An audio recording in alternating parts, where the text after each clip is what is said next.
Voilà, Stanislas Gall, à toi la parole pour une petite dizaine de minutes. Voilà. Bon, une petite... bon.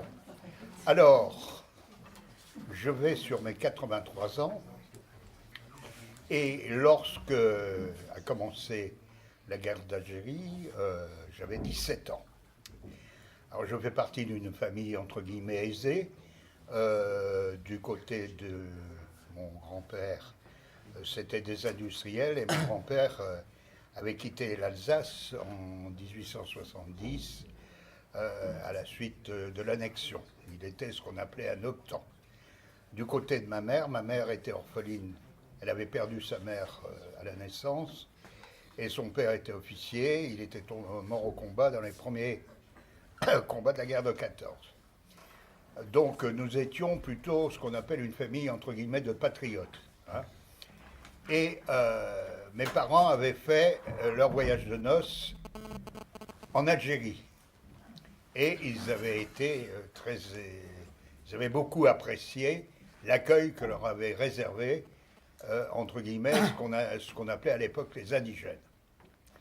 Alors, j'ai connu donc l'occupation, et pendant cette période, mes parents avaient pu obtenir des oranges, et on avait parlé de l'Algérie, etc. Et on savait surtout, parce que mon père écoutait la radio Londres, que les Algériens avaient combattu à nos côtés en Italie, à Cassino, et d'un autre côté, ils avaient participé à la libération de la France, et notamment à Marseille. Donc nous portions un regard, entre guillemets, positif sur les Algériens, et mes parents, nous n'étions nullement racistes. Autre chose, on me donnait des bouquins d'histoire sur la guerre d'Algérie, pas sur la guerre d'Algérie, sur l'histoire d'Algérie, et nous avions une version en quelque sorte positive de la colonisation, qui était renforcée par des plaquettes que nous envoyait un organisme dépendant du gouvernement d'Algérie. Si bien que lorsque a éclaté le soulèvement du 1er novembre, on est tombé de haut. Et on s'est dit, mais qu'est-ce qui se passe? On fait beaucoup de choses là-bas. Alors, bon, comme j'étais donc d'une famille d'officiers, que j'étais l'aîné de 7, mes parents m'ont poussé à faire une école militaire, et j'ai fait l'école de l'air dans le cadre des personnels non navigants. Alors, j'ai passé les concours, et je me suis planté, entre guillemets, en 1958. Alors 1958, c'est une date importante, parce que c'est à ce moment-là que le général de Gaulle arrive au pouvoir. Et il dit une chose qui m'a paru importante, il faut se mettre dans le contexte de l'époque, hein, et compte tenu des informations que j'avais sur le sujet, il n'y a plus ici que des Français à part entière, 10 millions de Français à part entière.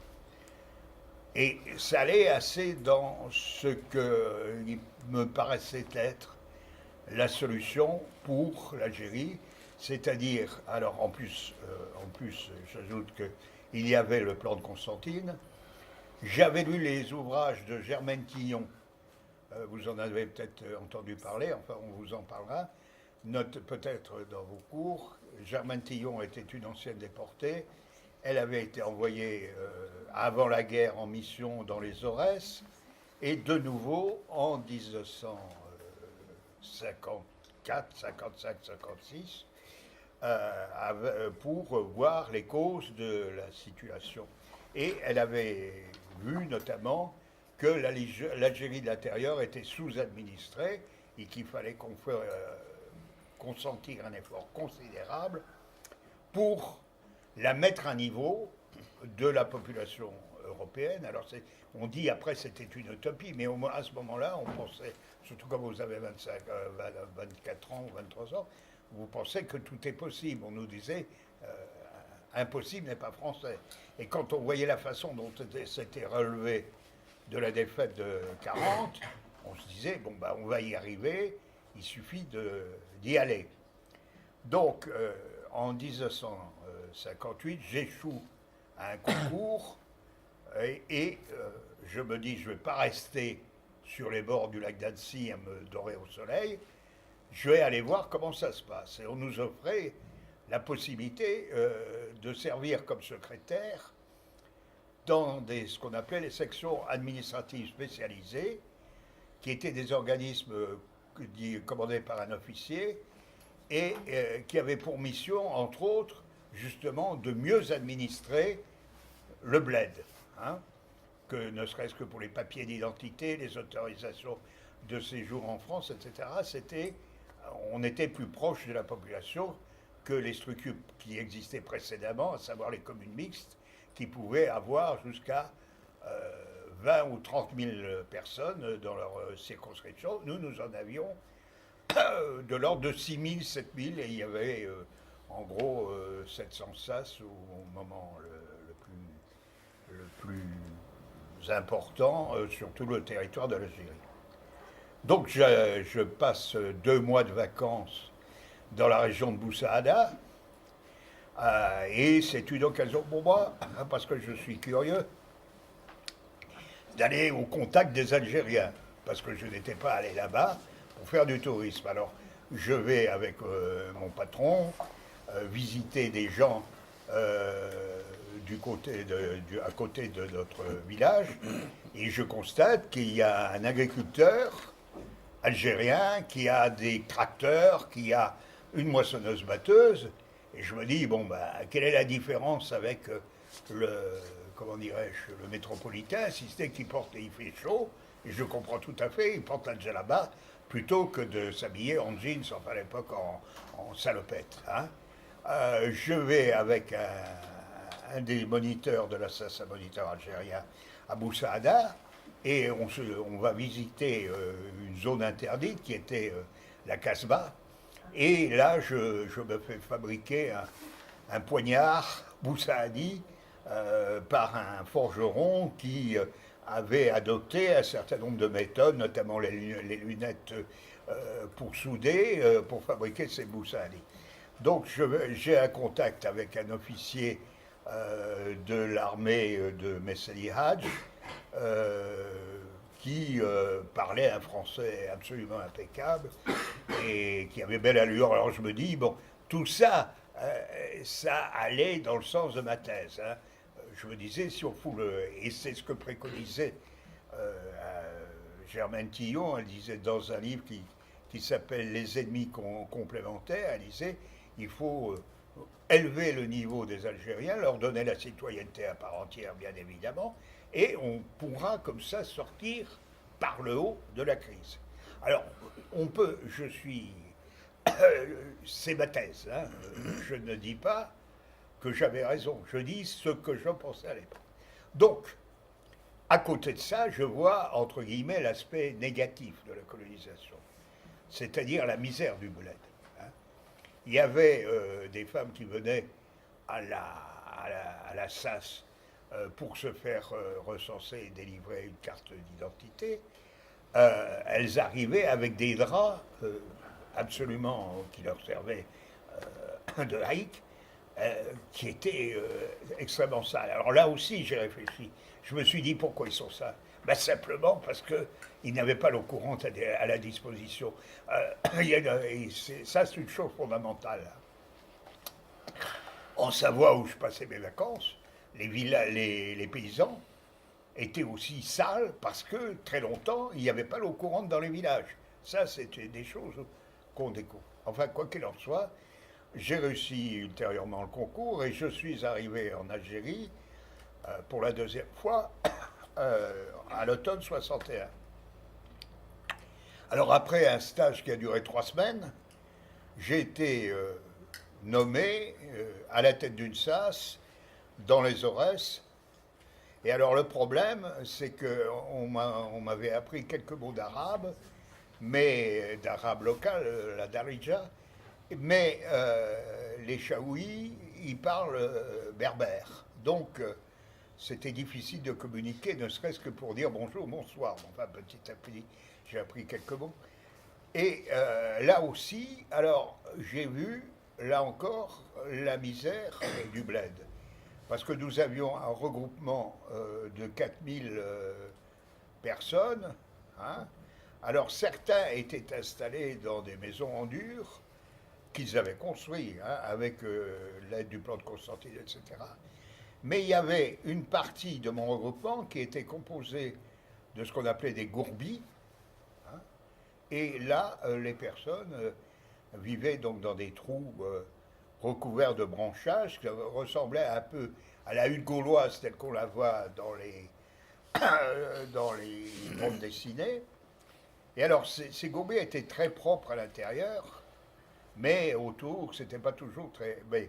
Et il y avait là-dedans, il y avait dans certains gourbis des femmes qui avaient été, disons, qui avaient connu un sort, qui avaient été prostituées pour la Légion et qui commençaient à avoir les symptômes de la syphilis et elles perdaient leur nez, enfin c'était hallucinant.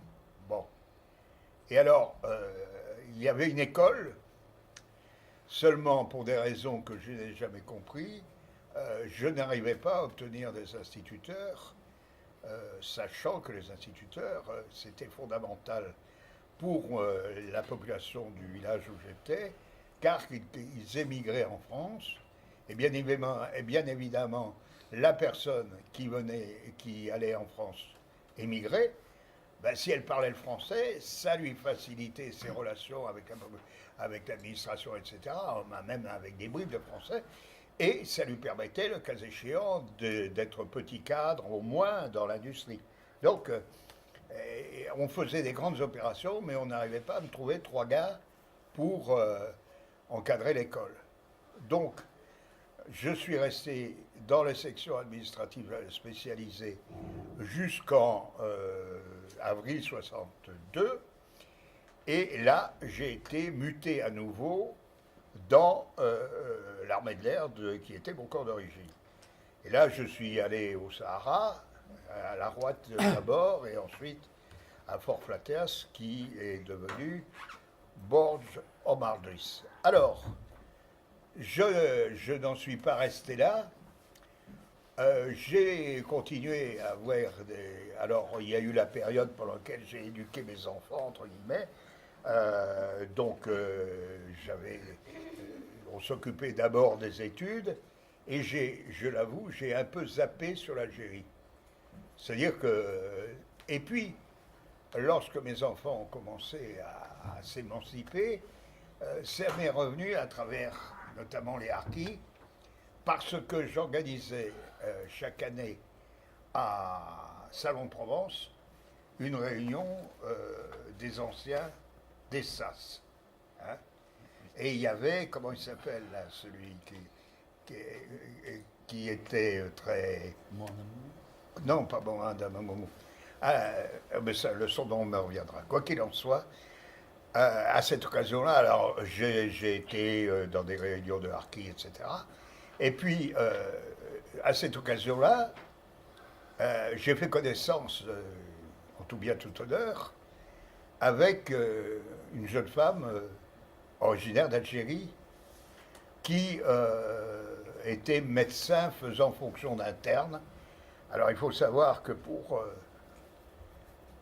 compenser les manques d'effectifs de notre système hospitalier, notamment dans la France profonde, on fait appel à des médecins d'origine extra-européenne, comme on les appelle, pour tenir les postes. Et on leur donnait, et je ne sais pas comment ça en est actuellement, on leur donnait des stages de 6 mois, renouvelables, et il fallait chaque fois qu'ils refassent une demande de titre de séjour, etc. Donc j'ai fait connaissance avec elle parce qu'elle m'a demandé si je pouvais m'occuper de la carte de combattant de son père. Alors je lui ai dit non, enfin je lui ai dit envoyez-moi des documents parce qu'il faut que je vois le dossier. Enfin quoi qu'il en soit, j'ai perdu de vue et puis j'ai retrouvé. Elle a eu un problème avec l'administration, nous sommes allés devant la juridiction compétente et nous avons gagné. Alors, j'ai rencontré son père qui était en France, et ils m'ont invité à Biskra. Et je connaissais Biskra parce que j'y avais été lorsque j'étais dans les Aurès. Et je suis donc allé à Biskra, passé encore près de 2-3 semaines, où j'ai été accueilli comme un prince. Et bon, j'ai toujours, à travers une association qui s'appelle Coup de Soleil, des relations avec des Algériens, mais aussi d'autres relations personnelles. Voilà. Donc, si j'interviens là, c'est que parce que je pense qu'il y a quelque chose qu'il faut faire évoluer.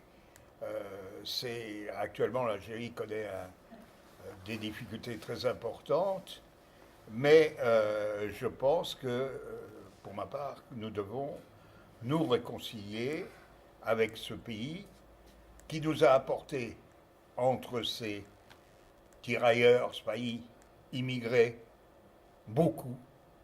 Parce que sans les immigrés, après la guerre de 14-18, et surtout après la guerre de 39-45, la France avait eu une saignée considérable d'enfants. On avait perdu 1 300 000, 1 400 000, auquel il fallait ajouter de nombreux blessés, complètement handicapés. J'ai vu dans ma jeunesse des types qui se baladaient avec ce qu'on appelait un pilon en bois. Hein. C'était qu'on leur avait coupé la jambe au dos et au genou, et ils avaient un espèce d'appareillage qui leur permettait de marcher sur les deux jambes. Donc, quoi? La conclusion. Comment? Conclusion. Donc, conclusion. Je pense donc qu'il faut se réconcilier. Et nous l'avons fait avec l'Allemagne, et l'Allemagne nous a étrillés. Hein, alors que les Algériens, bon, et alors je ne veux pas oublier non plus les Harkis.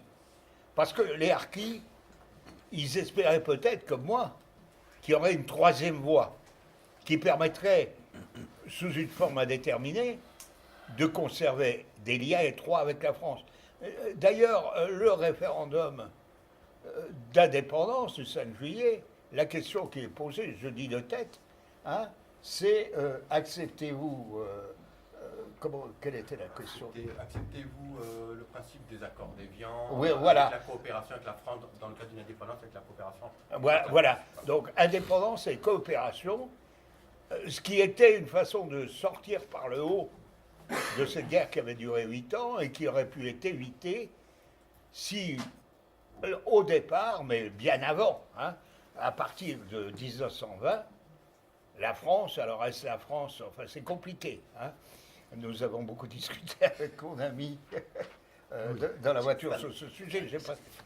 Voilà, donc là, je termine, donc ce que je souhaite, c'est une réconciliation et qu'on porte un regard, entre guillemets, positif sur les Algériens, les Marocains, les Tunisiens, qui sont en France et qui sont souvent des Français, comme vous et moi. Et moi qui suis d'origine alsacienne, vous savez, l'histoire de la nationalité française, c'est compliqué. Voilà. Merci.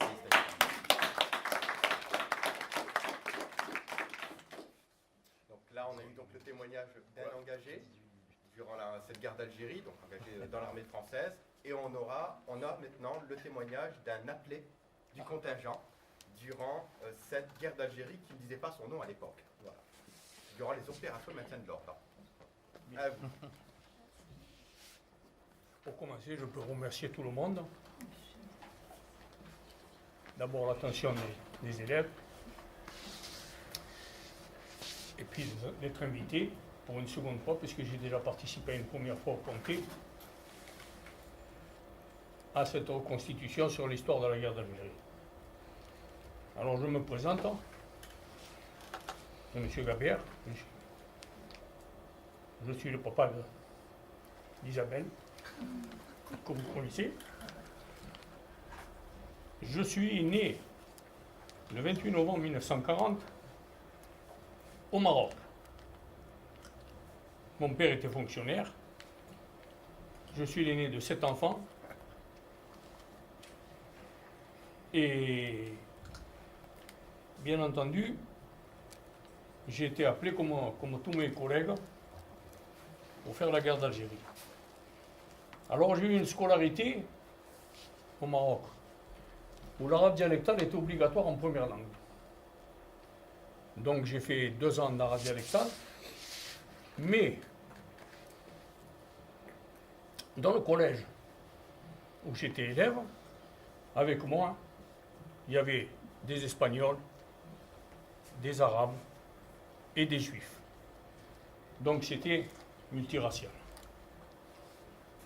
Par ce fait, quand je suis arrivé en Algérie, je faisais partie d'ailleurs du 22e bataillon de chasseurs alpins, et nous étions cantonnés en Grande Kabylie.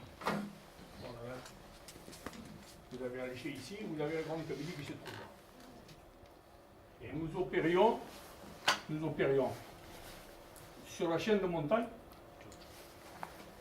qui se trouve parallèle à la mer, d'est en ouest, qui s'appelle le Djurdjura.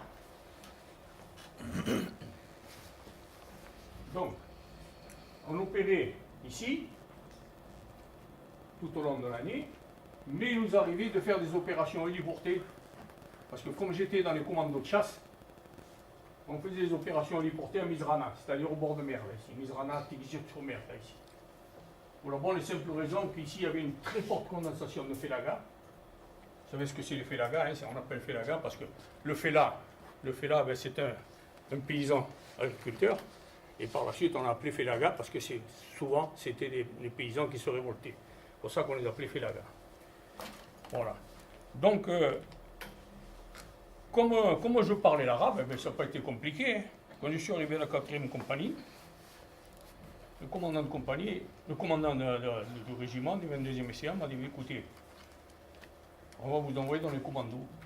Il n'y avait qu'un seul commando, c'était le commando partisan 4, où il y avait énormément il y avait des appelés, mais il y avait énormément de harkis, et puis d'appelés algériens. Voilà. Je dois dire qu'il m'est arrivé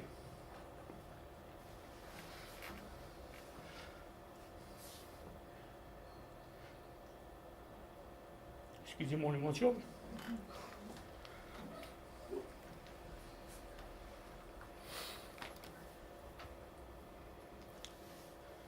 Il m'est arrivé en opération d'avoir le commandement d'une section où il n'y avait pratiquement que des harkis et des appelés algériens. Et je dois souligner la fraternité qui existait entre nous. Parce que bien souvent, c'est arrivé qu'il y avait des gens qui profitaient de ces opérations et tout pour déserter et partir avec les armes. Ça n'a pas été le cas pour moi.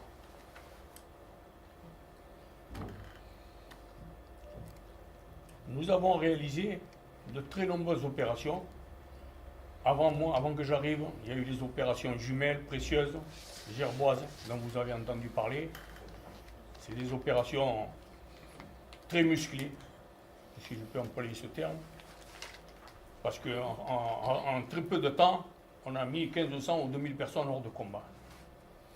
Et pour des raisons politiques, ça allait trop vite. Il fallait arrêter. Ce n'était pas la solution, il fallait arrêter. Bon, je ne veux pas m'éterniser là-dessus. Mais nous, notre objectif, c'était d'accumuler les quelques petits groupes de félaga qui étaient dans les coins et d'essayer de les capturer. Parce qu'il faut bien savoir que c'était des gens, le FLN était composé beaucoup de gens qui se révoltaient, des révolutionnaires, mais il y avait énormément d'anciens militaires de l'armée française qui avaient fait l'Indochine et qui connaissaient très bien le terrain. C'était des gens qui savaient s'orienter aussi bien de jour comme de nuit. Ils crapahutaient, c'est-à-dire que, vous savez ce que c'est que le crapahut, c'est quand on parcourt la montagne, ils crapahutaient en basket la nuit, pour pas faire de bruit ni rien, et c'était comme des animaux sauvages. On ne les entendait pas arriver ni rien du tout, donc il fallait être très prudent. Et ces gens-là, ils ne cherchaient pas le contact, tout au moins à la fin, parce que moi j'ai couvert la fin de la guerre d'Algérie. Hein. Ils ne cherchaient pas le contact, ils cherchaient plutôt à, comment dirais-je, à continuer, parce que pour que le FLN puisse vivre,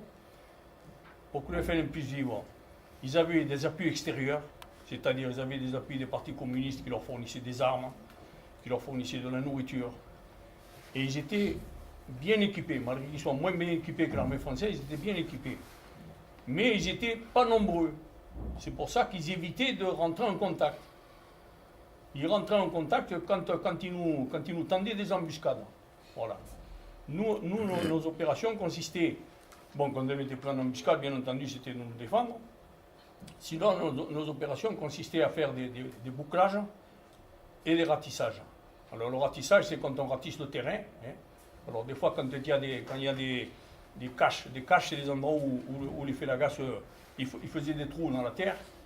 Des trous dans la terre où ils utilisaient des matmora. La matmora, c'est un silo à grains qui est creusé dans la terre. Les Félas, ils mettaient leurs grains là-dedans, ils bouchaient pour pas que les rats et les souris viennent leur bouffer leurs grains. Donc ces grands trous-là, ces grands silos sous terre, leur servaient de cache. Dans ces caches-là, il y avait les munitions, il y avait le ravitaillement, il y avait les hommes qui se camouflaient dans la journée. Et puis alors, ils se recouvraient et c'était pratiquement invisible et introuvable.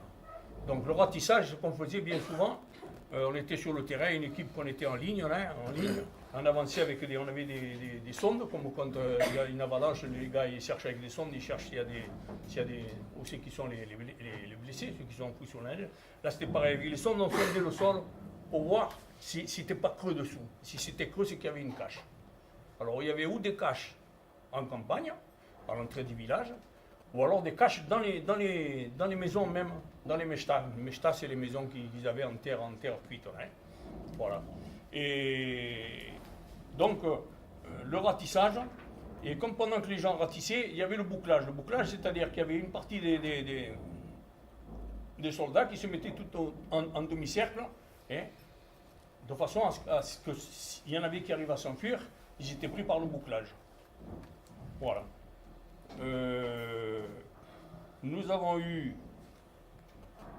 On a fait pas mal de victimes. Nous avons eu des victimes nous aussi. Nous avons eu 2 faits d'armes très importants. La première, ça a été la prise de Sissala. Sissala, c'était le chef de la wilaya 4. Et ce Sissala, avec Mohamed et Ben Kader, ça a été les premiers à venir discuter avec le général de Gaulle. C'était des émissaires du FLN. Ils avaient demandé à discuter avec le chef du gouvernement français pour voir s'il pouvait y avoir une issue de paix à la guerre d'Algérie. Donc, dans la nuit du 10 au 11 juin, clandestinement, ils ont été reçus à Paris, à Villacoublay, par le général de Gaulle. Bon, ils ont discuté, de ces discussions-là, il n'en est pas sorti grand-chose, mais ça a été un premier contact. Ça a été un premier contact.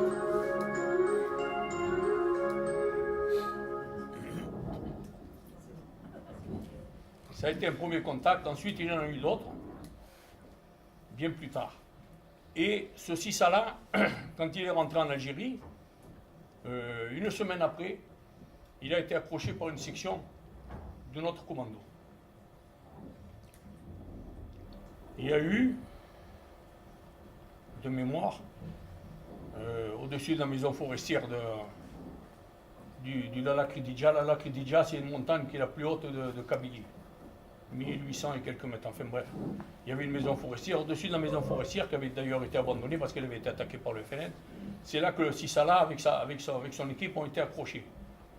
Ont été accrochés par la section de commandement de notre compagnie, la section du capitaine Gaston. J'en reviendrai après pour le capitaine Gaston. Et là, il y a eu, de mémoire, 7 Félaga tués, dont 6 Salah. Ce jour-là, ils ont récupéré les armes et ils ont récupéré une importante somme d'argent qui représentait 7 millions d'anciens francs, à peu près 10 000 euros de maintenant. Bon, à l'époque, ça faisait quand même une somme considérable. Le deuxième fait d'armes, ça a été quand je suis arrivé moi en Algérie, là, fin octobre, début novembre, là. Une section, la 4e section de notre compagnie, toujours, avec à sa tête le lieutenant Mondoloni.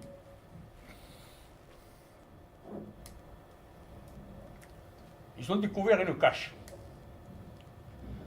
Une cache qui était, mais alors, après on l'a su parce qu'on avait fait 2 prisonniers, là, c'était deux jeunes étudiants qui avaient été enrôlés par le FNN, qui nous ont expliqué qu'ils venaient chasser tous les jours, les gars là. Il y avait les pigeons sauvages dans cette falaise-là. Ils venaient chasser tous les jours les pigeons sauvages. On ne s'était jamais aperçu qu'il y avait une cache. Il y avait une proue qui devait faire 50-60 cm de diamètre dans la falaise. Et les gens, ils se laissaient descendre par une corde, rentrer dans ce trou, et c'est là qu'il y avait la cache. Et il y avait une autre issue, mais l'autre issue, on l'a découverte qu'après. Et ce jour-là, il y a 5 Félagas qui ont été tués, dont 2 mouches. 2 mouches, c'était le collectionneur de grandes et petites Kabylie. Et on a fait 2 prisonniers. C'était ces 2 jeunes Algériens qui avaient été enrobés, ces étudiants algériens qui avaient été englobés par le FLN. Ce jour-là, on a récupéré, mais c'est inimaginable ce qu'on a pu récupérer dans cette cache-là. Il y avait des machines à coudre, des machines à écrire, des treillis blancs, tenez-vous bien, des treillis blancs. Dans les chasseurs alpins pour la neige, on n'en avait pas encore, eux ils en avaient.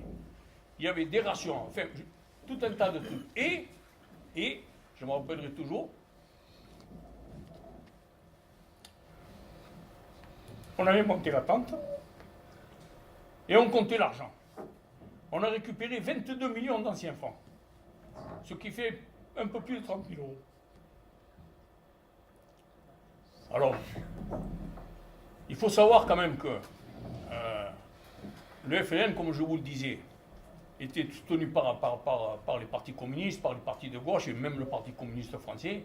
Ils avaient des gens qui racketaient parmi la population civile, parmi les paysans, pêcheurs, les fellahs et tout. Ils racketaient ces gens-là. Ils racketaient en France, les travailleurs algériens en France. Donc, ils avaient les moyens. Mais ils n'hésitaient pas de faire du mal pour avoir ces moyens. Quand ils allaient racketter dans les campagnes, où les gens, vulgairement parlant, ils crachaient au bassinet, ou alors, ils les descendaient. Ou alors, ils leur proposaient de les enrôler. Alors, vous pensez bien que, bon, quand vous avez 20 ans et que... Bon, ben, c'est sûr que c'est difficile. Hein. Et ces gens-là, eh bien, enrôlés pour bon de force, eh bien, ils étaient obligés de subir, hein, qu'est-ce que vous voulez faire? Voilà les 2 faits d'armes que nous avons eus, les plus importants. Ensuite, il y a eu quelque chose.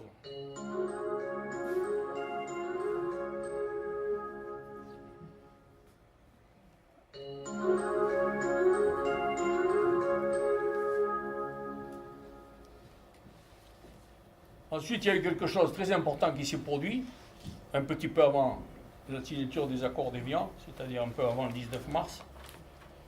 Alors, tous les matins, au lever des couleurs, il y avait le capitaine Gaston qui arrivait. Alors, le capitaine Gaston est un ancien d'Indochine, les épaules comme ça, 1,80 m, un vrai colosse. Voilà. Et quand les gens arrivaient, quand des gens étaient recrutés, on passait dans son bureau, un par un. Et dans son bureau, il nous disait, moi ici, vous serez les enfants, mais attention, hein, si ça marche droit. Voilà. Et cet homme-là, je pense, mais bon, ça c'est le secret d'État, on ne le saura jamais, je pense qu'il faisait partie de l'OAS. Je pensais. Pour la bonne et simple raison, c'est que déjà, quand il y a eu le putsch d'Alger, en en 1961, déjà il avait disparu d'une quinzaine de jours. Pourquoi, on ne le sait pas. Et un matin, alors tous les matins, à la levée des couleurs, on avait droit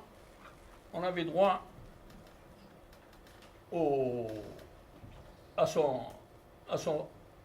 Il nous faisait un speech, là. On avait droit à son truc.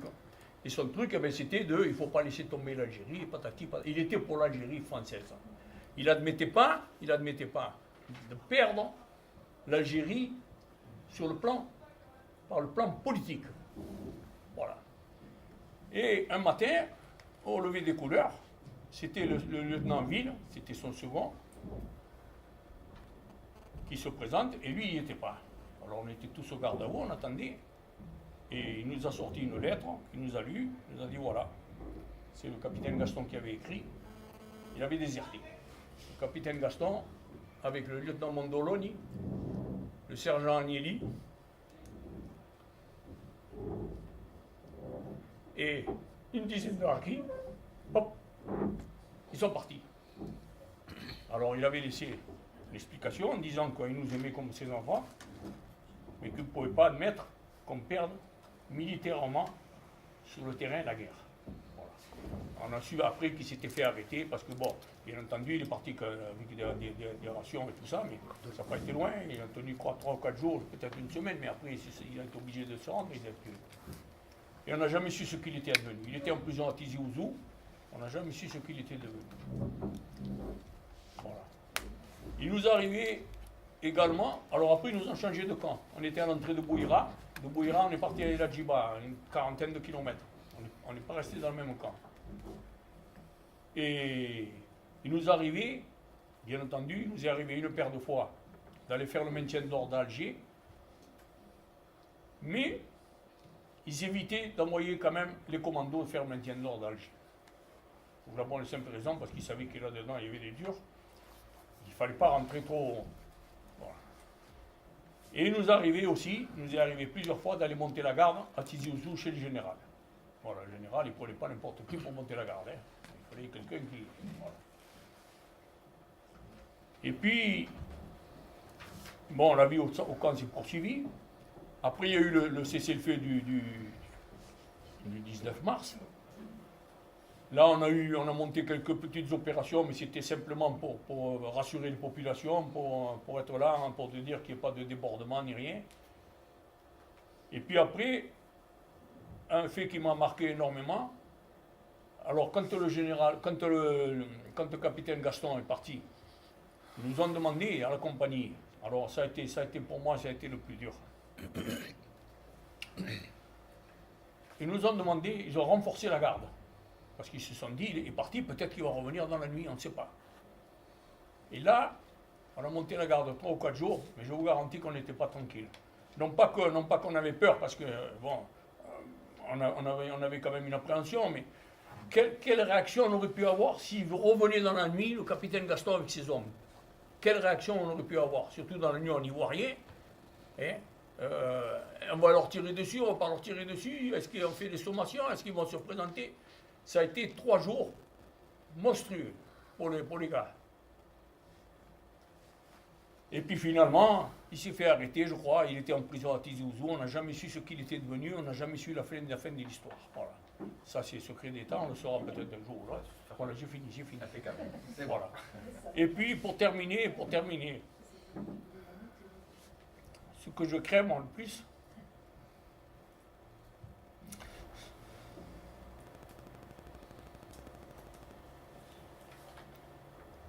ça a été l'abandon des harkis.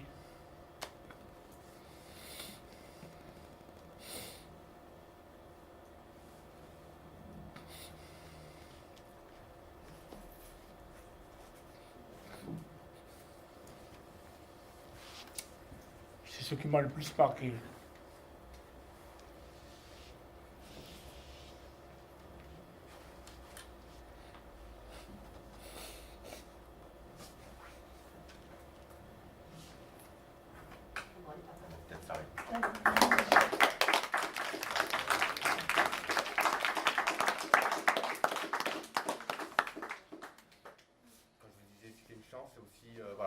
simple pour les témoins aussi de raconter ce qu'ils ont vécu, ce qu'ils ont subi hein, aussi. Voilà, donc on va peut-être faire la transition plutôt avec Saïd. Pourquoi? Parce que il a parlé de Tixir. Et ça fait le lien, puisque toi tu es de la région de Tixir et ta famille, ça peut permettre de parler des harkis Tixir et on laissera ensuite Jacques Pradel pour la fin. Alors comment est-ce qu'on écrit Tirzit? C'est ça pour les- T-I-G-Z-I-R-T. Tu leur montres où c'est en même temps? Donc moi je suis issu d'un petit village qui est situé à peu près à 2 km de la mer, juste au nord de Tirzit.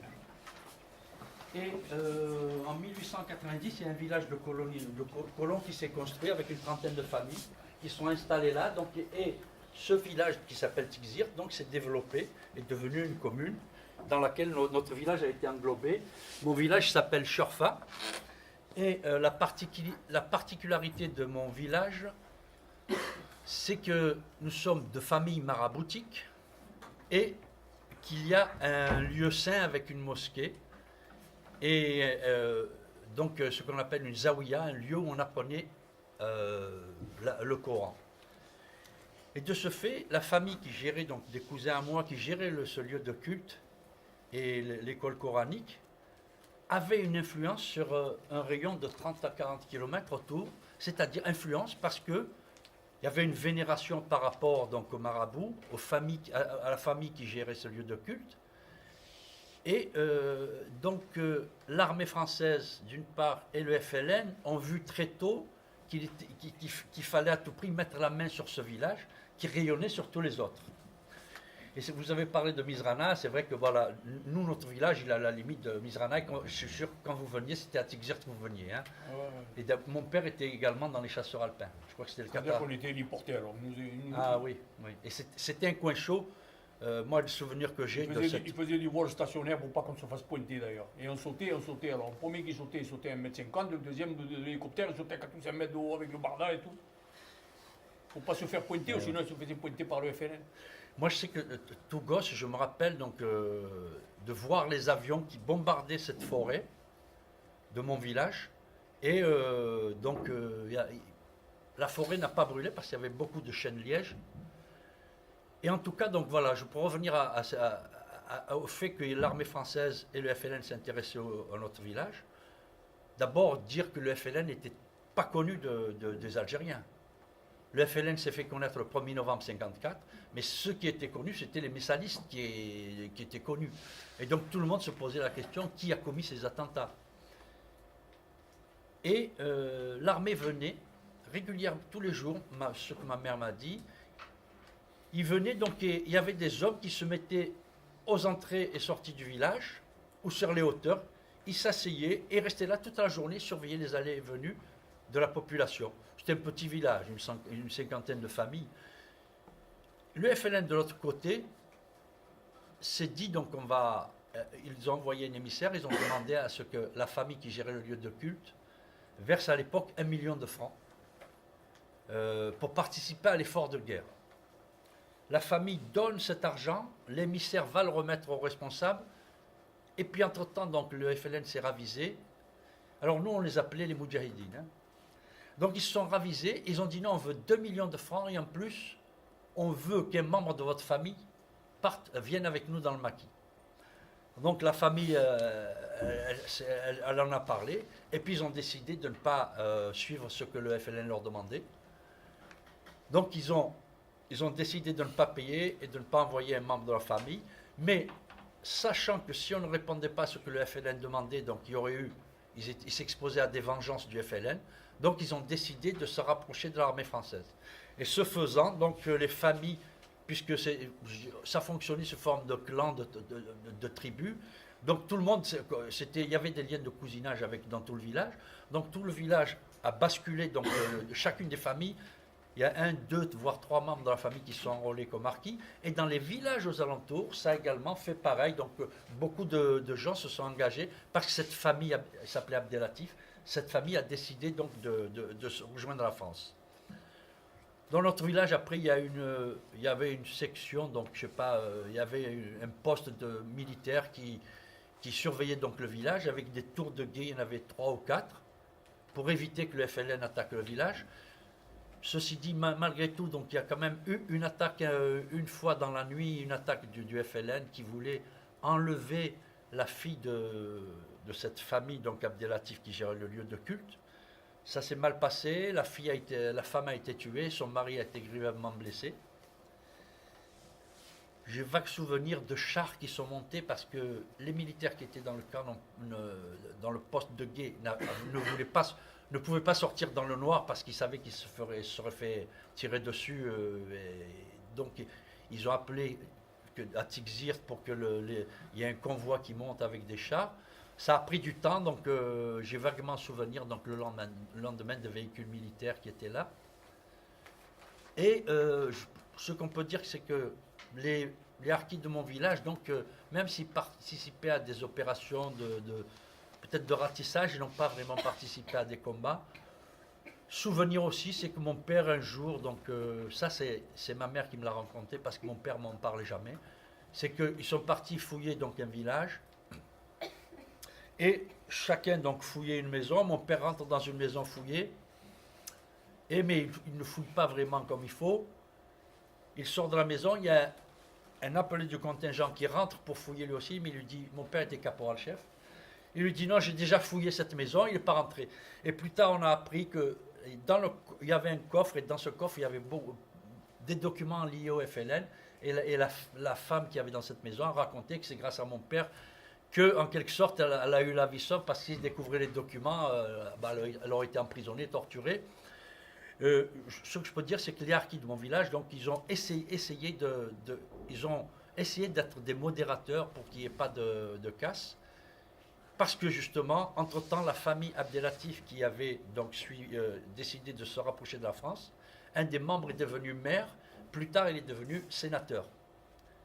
Donc de ce fait, il avait un poids par rapport au commandement militaire qui était basé à Tixir.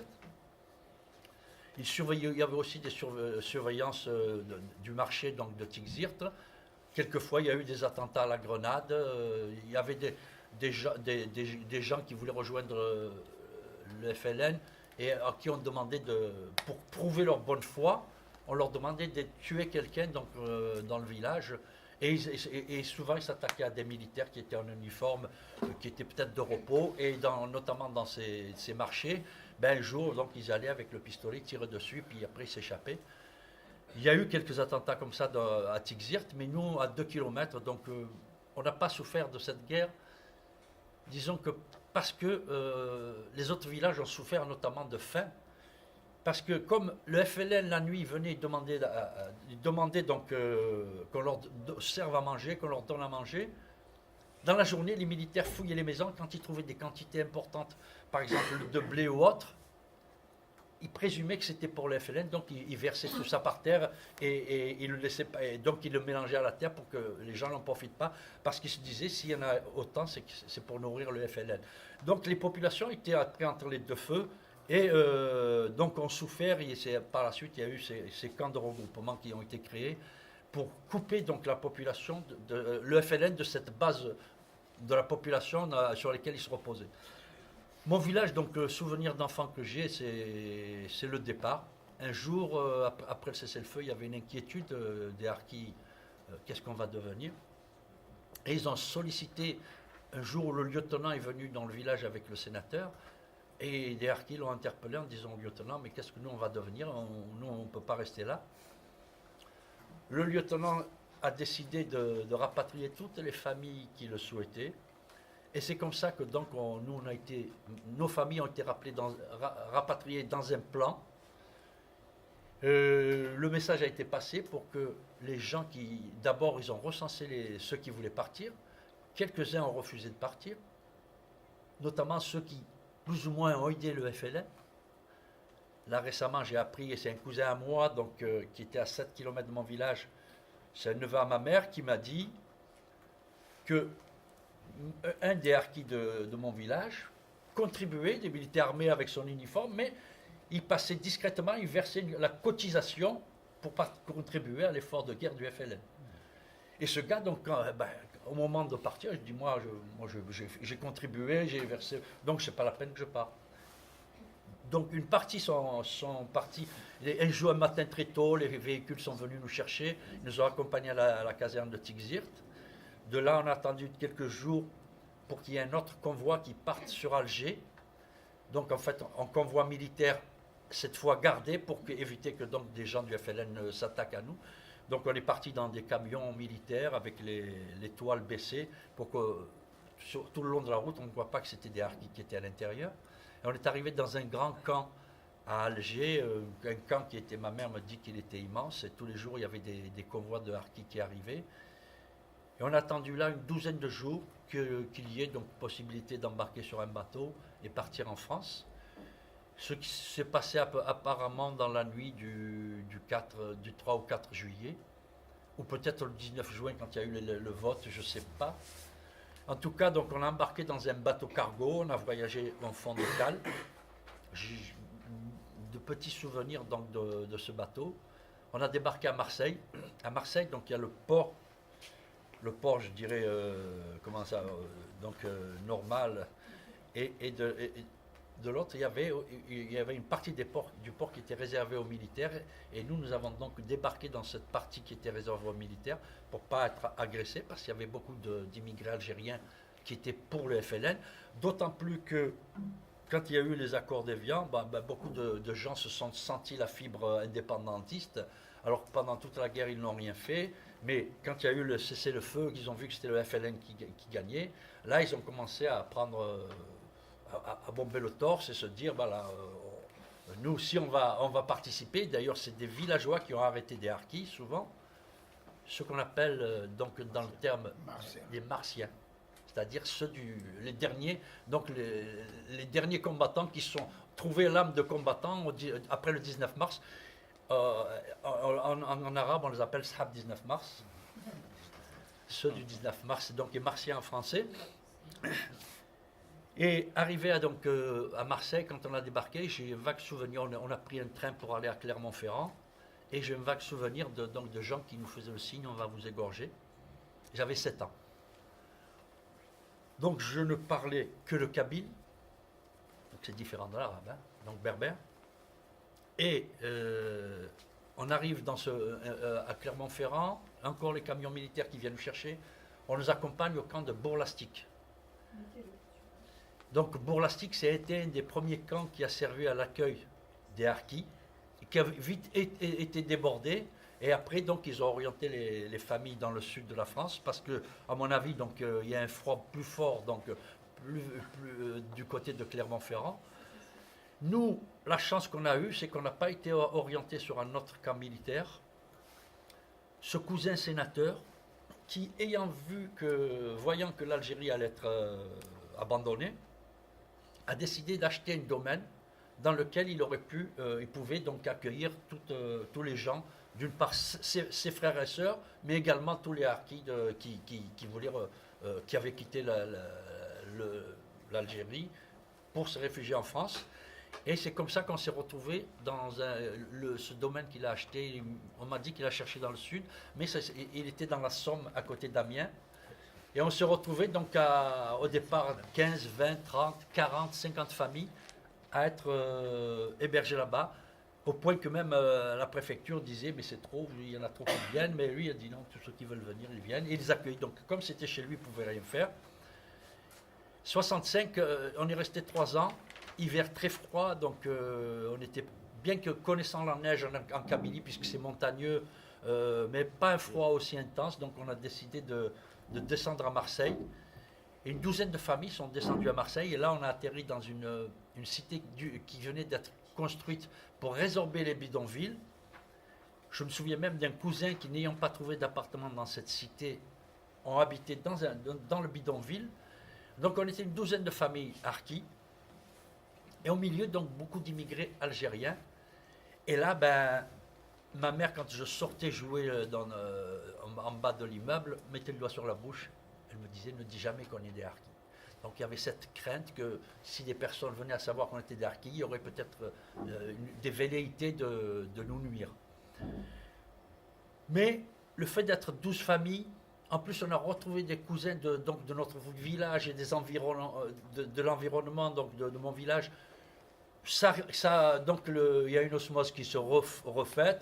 Dans les mariages, on se fréquentait. Ma sœur donc, a épousé un fils d'immigré de mon cousin lointain, mais donc de notre région. Voilà, donc il n'y a pas eu d'animosité avec les cousins. Et plus tard, donc, on était mal logés, donc c'était un appartement qui devait 2 petites chambres minuscules. Une fois qu'on mettait un lit de place, il y avait un passage comme ça seulement. Donc, et on a cherché à déménager, et là, on a atterri dans une cité qui était différente. Donc, on a eu un bel appartement en rez-de-chaussée. Il y avait le froid quand même, mais on vivait au milieu de Français, pieds noirs, Corses, Italiens. Donc, je dirais, au niveau classe sociale, il y avait 2 commissaires de police dans le quartier, il y avait des douaniers, il y avait des policiers, il y avait des fonctionnaires, donc toutes classes confondues. Et nous, on se retrouvait là. Donc, pendant des années, j'ai fréquenté ce milieu français. J'avais des amis qui étaient français, des amis que j'ai gardés jusqu'à aujourd'hui, même si je ne les vois pas tout le temps. Mais après, j'ai un peu dérivé. Dans ma tête, moi, je me disais, je ne volerai jamais. Mais les copains, ils allaient voler. Et moi, je les accompagnais en voiture. Et bien, un jour, en 77, j'ai pris conscience que, bon, je ne volais pas, mais j'étais complice. Donc, j'ai décidé de couper les ponts directement avec le quartier. C'était dans les quartiers nord de Marseille. Et j'ai fréquenté le centre-ville de Marseille. Et là, avec 2 autres cousins, donc on était un peu éparpillés dans les quartiers de Marseille, mais on se retrouvait le week-end à Marseille. Donc, on a fréquenté des immigrés de notre région, Kabyle, donc on a passé des moments formidables avec eux. Et plus tard, en 82, donc il y a eu ce qu'on appelle l'avènement des radios dites libres, puisqu'avant elles étaient interdites. Je me suis investi dans une radio à Marseille qui s'appelle Radio Gazelle, et pendant quelques années, ce qui m'a attiré, c'est que je faisais des émissions dans ma langue d'origine. Et donc pendant des années, j'ai animé des émissions dans cette radio. Je me suis très impliqué, je suis devenu même président de cette radio. En 83, il y a eu la marche, ce qu'on appelle la marche pour l'égalité et contre le racisme. Avec l'équipe de la radio et d'autres associations, on a accueilli les marcheurs qui sont partis de Marseille en octobre et qui sont arrivés le 3 décembre à Paris. Il y avait 100 000 personnes à Paris donc pour dénoncer le racisme. Et voilà, nous on a participé, on a fait le voyage à Paris pour participer à cette manifestation. Plus tard, donc, je me suis investi dans d'autres associations, notamment en créant une association culturelle berbère par rapport à mon identité, ma langue d'origine, mais également donc, une association qui s'appelait France Plus, Mouvement de droit civique. On incitait les jeunes à s'inscrire sur les listes électorales pour donc colorer, on disait ça, donc colorer les listes pour que les partis politiques voient qu'il y a des Maghrébins, des Arabes qui votent en quelque sorte, parce qu'il y a eu la période des années 70, début 80, où il y avait beaucoup de crimes racistes, et dans ces crimes racistes, bien sûr, les immigrés étaient touchés, mais également des enfants de harkis. Bien qu'on était français, donc dans la rue, quelqu'un qui était raciste, eh ben, il ne voyait pas qu'on était français, quoi. Hein. Par la suite, donc, je me suis impliqué politiquement, donc de 89 à 95, je suis devenu adjoint au maire dans la ville de Vitrolles, qui après est devenu tristement célèbre puisque les maigretistes ont pris la ville de 97 à 2002. Ce que je peux dire rapidement. On va laisser peut-être pour les questions après. Le retour en Algérie, mais voilà. Bon, voilà. Le retour en Algérie avec ta mère, mais après on posera les questions. Merci. Et on laisse notre dernier témoin prendre la parole, Jacques Pradel. Oui. Rien à voir avec l'animateur Rien célèbre. du tout. Voilà. Non, je ne suis pas responsable de cette homonymie. Voilà. Et donc, ben, moi, je suis le témoin pied noir, comme on dit. Alors, sachez d'abord que pied noir, c'est un terme qui n'existait pas en Algérie jusqu'à la fin de la colonisation. On ne disait même pas pied noir, on disait européen d'Algérie, ça englobait tous ceux qui avaient la citoyenneté française, c'est-à-dire tout le monde sauf la population, la part colonisée de la population. Hein, voilà. On ne sait pas comment, que certains disent, alors indigènes, ou FMA, on disait français musulmans d'Algérie, ou arabes, alors que le vrai mot, c'est la part colonisée de la population. comme ça, c'est plus simple. Donc, alors, on ne peut pas, je crois, parler de la guerre d'Algérie si on ne parle pas de la colonisation, parce que, évidemment, l'un découle de l'autre.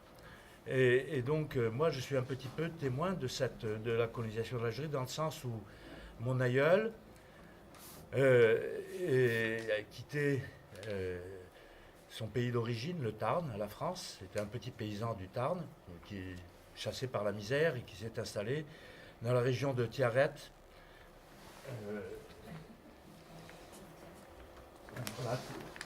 Tiaret, non. Oh.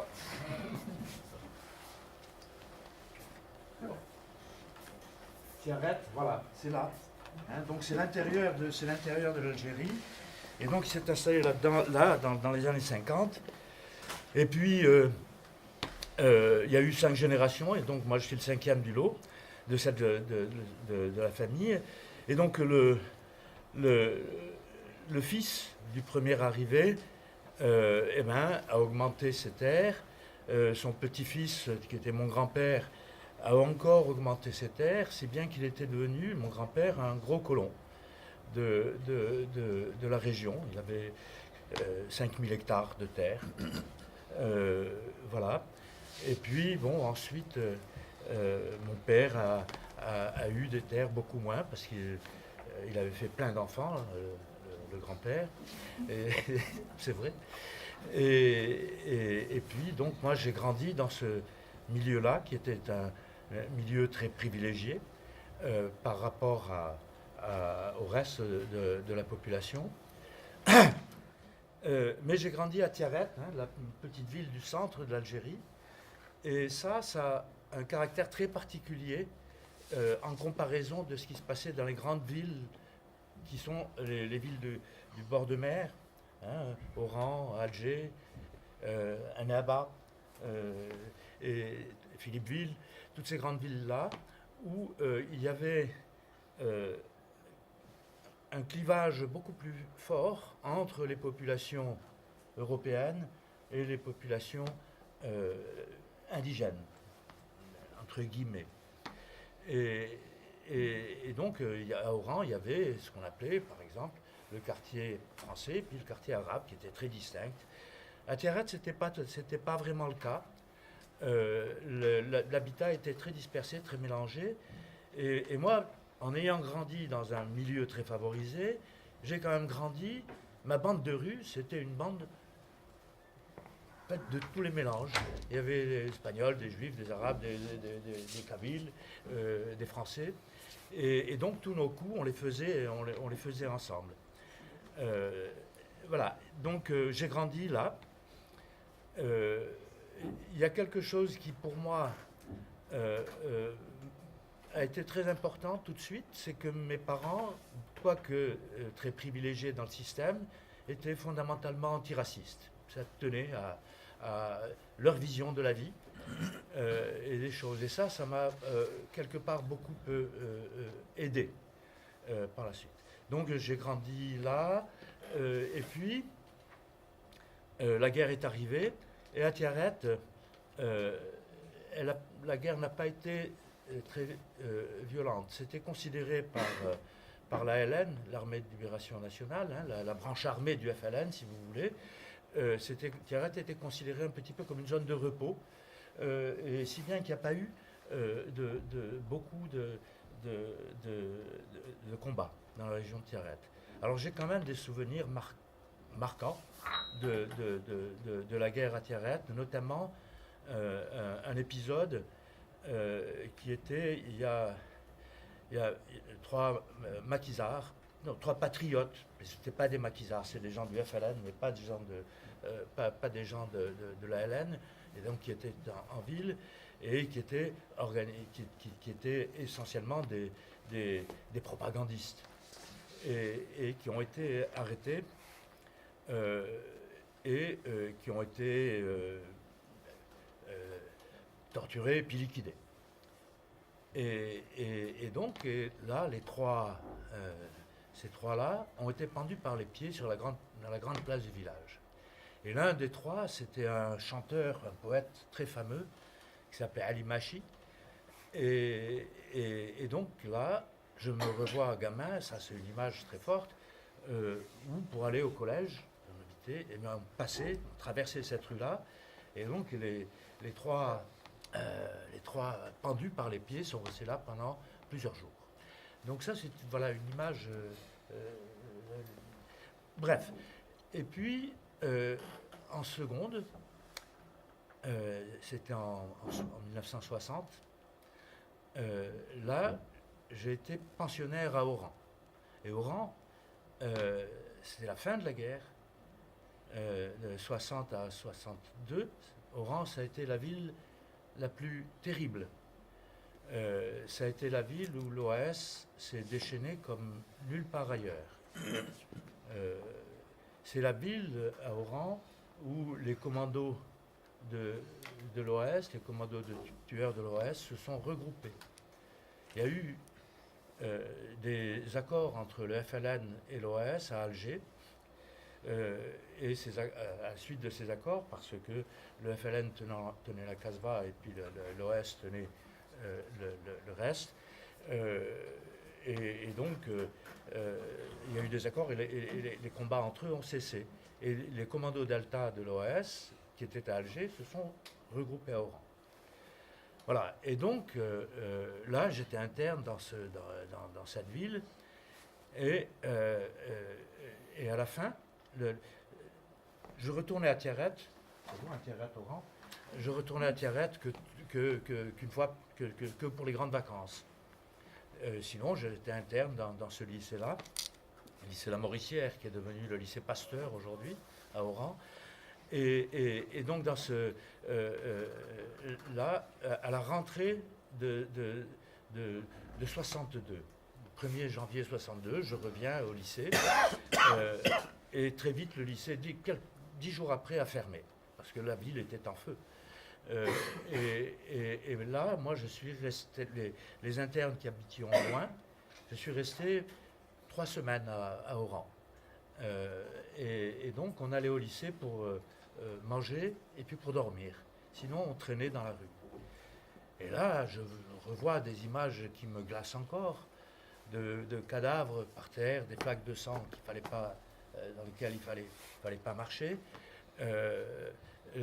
Un lynchage de rue au bout de la rue d'Arzeux. La rue d'Arzeux, c'était le Paseo, l'endroit où les gens se promènent.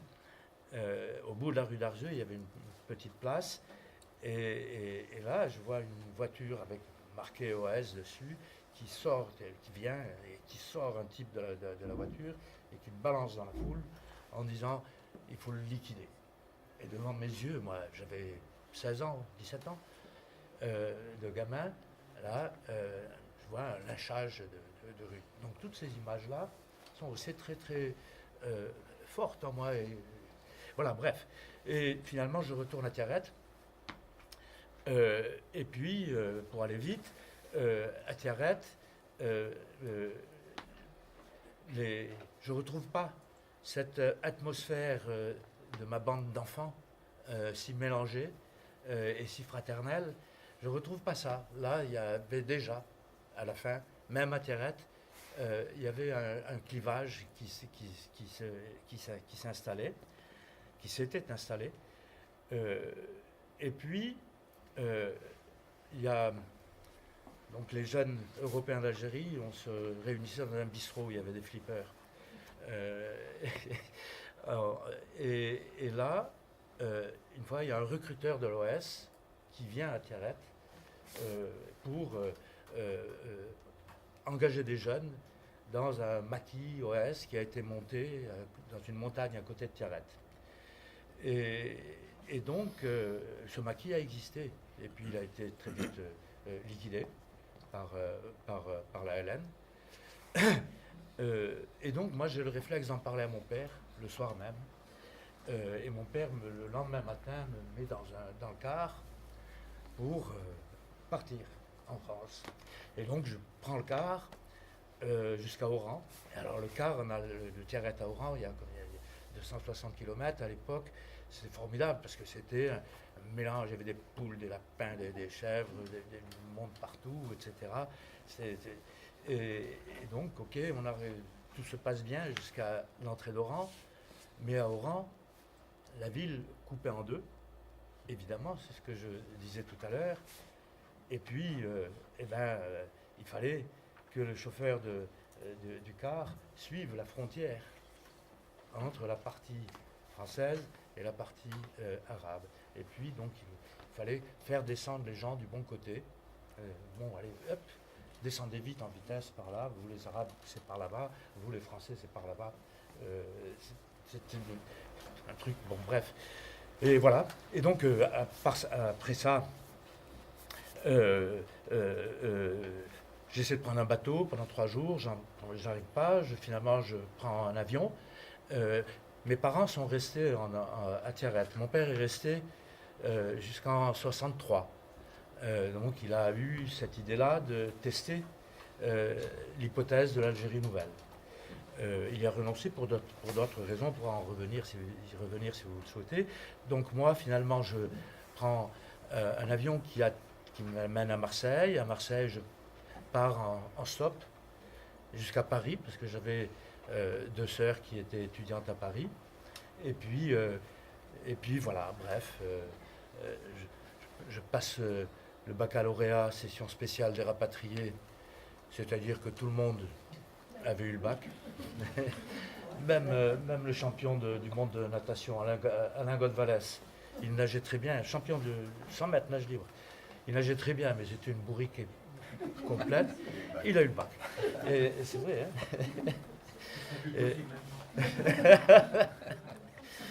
Petite conclusion, Jacques, pour les questions. Oui. Alors très vite. Donc moi, ensuite, il y a eu 68 à Paris où j'étais étudiant. Et donc là, je me suis retrouvé dans un bain qui me rappelait beaucoup le bain de mon enfance, de ma jeunesse, avec les étudiants étrangers où j'habitais dans cette universitaire. C'était formidable, notamment dans un endroit où on mettait tous les métèques, les juifs, les pieds noirs, les arabes, les africains. On les mettait tous ensemble, c'était formidable.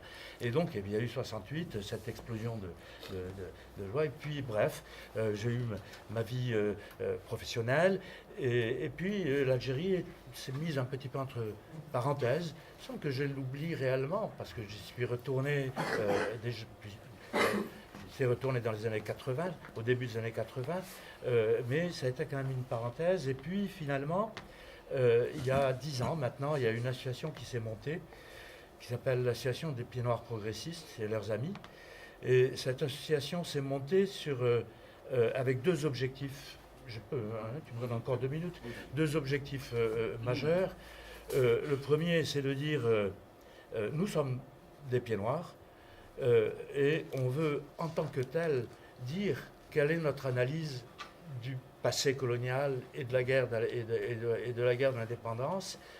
Et par là, en disant cela, on veut porter une parole qui soit totalement différente de la parole des nostalgiques du système colonial, de ceux qui, ce qu'on appelle les nostalgériques, ceux qui regrettent le beau temps des colonies. Nous, on porte une vision totalement différente. On pense que la colonisation, c'est une vraie saloperie. Dans toute l'échelle du viol des humains, la colonisation se situe très haut. Et on tient à le dire, et on tient à dire que la lutte pour l'indépendance des Algériens, c'était une lutte justifiée. Et donc ça, c'est le premier objectif qu'on se donnait dans notre association. Et le deuxième objectif, c'est de dire, nous sommes des enfants d'Algérie. Et donc, là, en tant que tel, on veut se battre contre un mal qui grandit dans notre pays, le racisme, à tous les niveaux. Ce racisme qui structurait la société coloniale dans laquelle on a grandi, ce racisme qui renaît aujourd'hui en France, et notamment le racisme anti-maghrébin, mais pas celui-là, tous les racismes. et bien ça devient pour nous un objectif prioritaire. Et donc ça, et cultiver l'amitié avec le peuple algérien. Et donc moi je retourne très régulièrement en Algérie. Et à chaque fois, c'est un bonheur. J'ai l'impression de mieux respirer là-bas qu'ici. Voilà.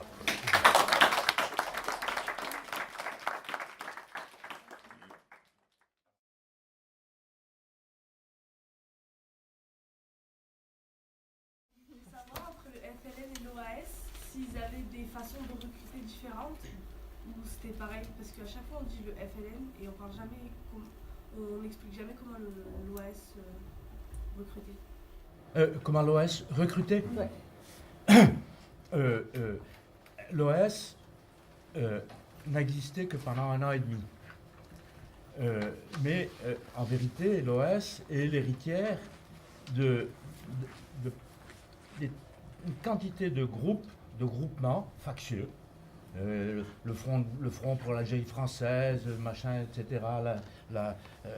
Comment ça s'appelait? Bref, il y a eu toute une série comme ça avant que l'OAS n'existe, qui regroupait des factieux, des jusqu'au-boutistes de l'Algérie française, etc. L'OAS a été créé par des militaires français et par des ultra-pieds noirs. Et le recrutement, ça a été à la fois des déserteurs de l'armée française, hein, comme éventuellement le commandant Capitaine Gaston, et puis ça a recruté aussi dans la population, la population des Européens d'Algérie. Oui, mais il n'y a jamais eu ça n'a jamais représenté beaucoup de monde. Ça a représenté quelques centaines, guère plus, de gens. Alors, oui, je pense que ce qu'elle voulait demander, tu me corriges, hein, c'est est-ce qu'il y avait les mêmes moyens? C'est-à-dire, on a très bien vu, grâce à vos interventions, comment le FLN donc s'y prenait pour bien soudoyer, on va dire, la population locale, hein, et obtenir tout ce dont ils avaient besoin. Peut-être que c'est ce que tu veux savoir, c'est-à-dire est-ce que voilà, les modalités, on va dire, étaient les mêmes.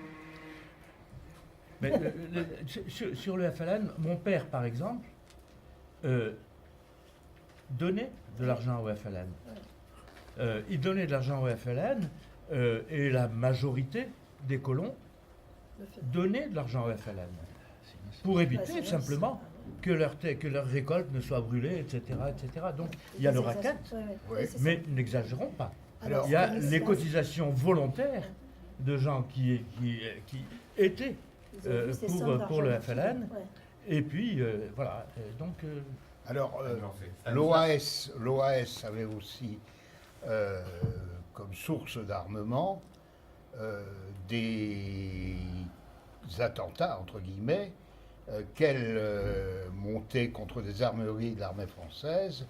Il y avait aussi des déserteurs, il y avait même eu des pilotes de chasse sur T6 qui avaient déserté avec leur avion et avaient rafalé, je ne sais plus, enfin, ça s'était passé vers le 19 mars. Et puis, il y avait quand même le gros colonnat qui les finançait, hein, une partie du gros colonnat. Et alors, il faut voir aussi qu'il y avait quelqu'un qui était redoutable pendant toute la guerre d'Algérie. Et je pense que c'est une chose qu'il faut bien avoir en tête. Il faut se méfier de certains leaders ou de certains intellectuels. Il s'appelait Alain de Sérigny. Et il était le directeur d'un journal qui s'appelait Le Méridional. L'Écho d'Alger. Et il mettait de lui sur le feu d'une façon absolument... dans la presse. Qui était beaucoup plus lu qu'aujourd'hui, on est d'accord, la presse papier. Oui, et Alain de Sérigny était quelqu'un... Et à un moment, le général de Gaulle a arrêté l'apparition après les barricades. Hein, parce que, alors, pour les groupes d'origine de l'OAS, il y avait un groupe qui s'appelait la Main Rouge. Et le groupe qui s'appelait la Main Rouge a été le premier à faire un attentat au moment de la bataille d'Alger. Parce que la bataille d'Alger est parti de l'attentat de la rue de Thèbes. Thèbes, où il y a eu 80 Algériens. Moi, je dis les Algériens, comme on dit les Savoyards. Ouais. Hein, je pense que c'est. Bon, donc 80 Algériens ont été tués parce que. Bon. Et il y avait un type qui s'appelait. Bon, ça me reviendra. Akari, qui était un sous-préfet, qui s'était comporté comme un voyou en 1945 à Guelma. Comme un voyou, comme un assassin. Oui, mais bon, comme un assassin. Bon. Et ce type-là était resté dans l'administration française parce qu'il avait participé il avait aidé les Américains à débarquer en 1942. Et donc, bon, il a fini. Bon. Merci. Donc, l'OS avait à l'origine des groupes extrêmement. Violent. Oui, violents. Et il voulait créer ce qu'on appelait des plateformes de reconquête. Et il pensait que l'armée française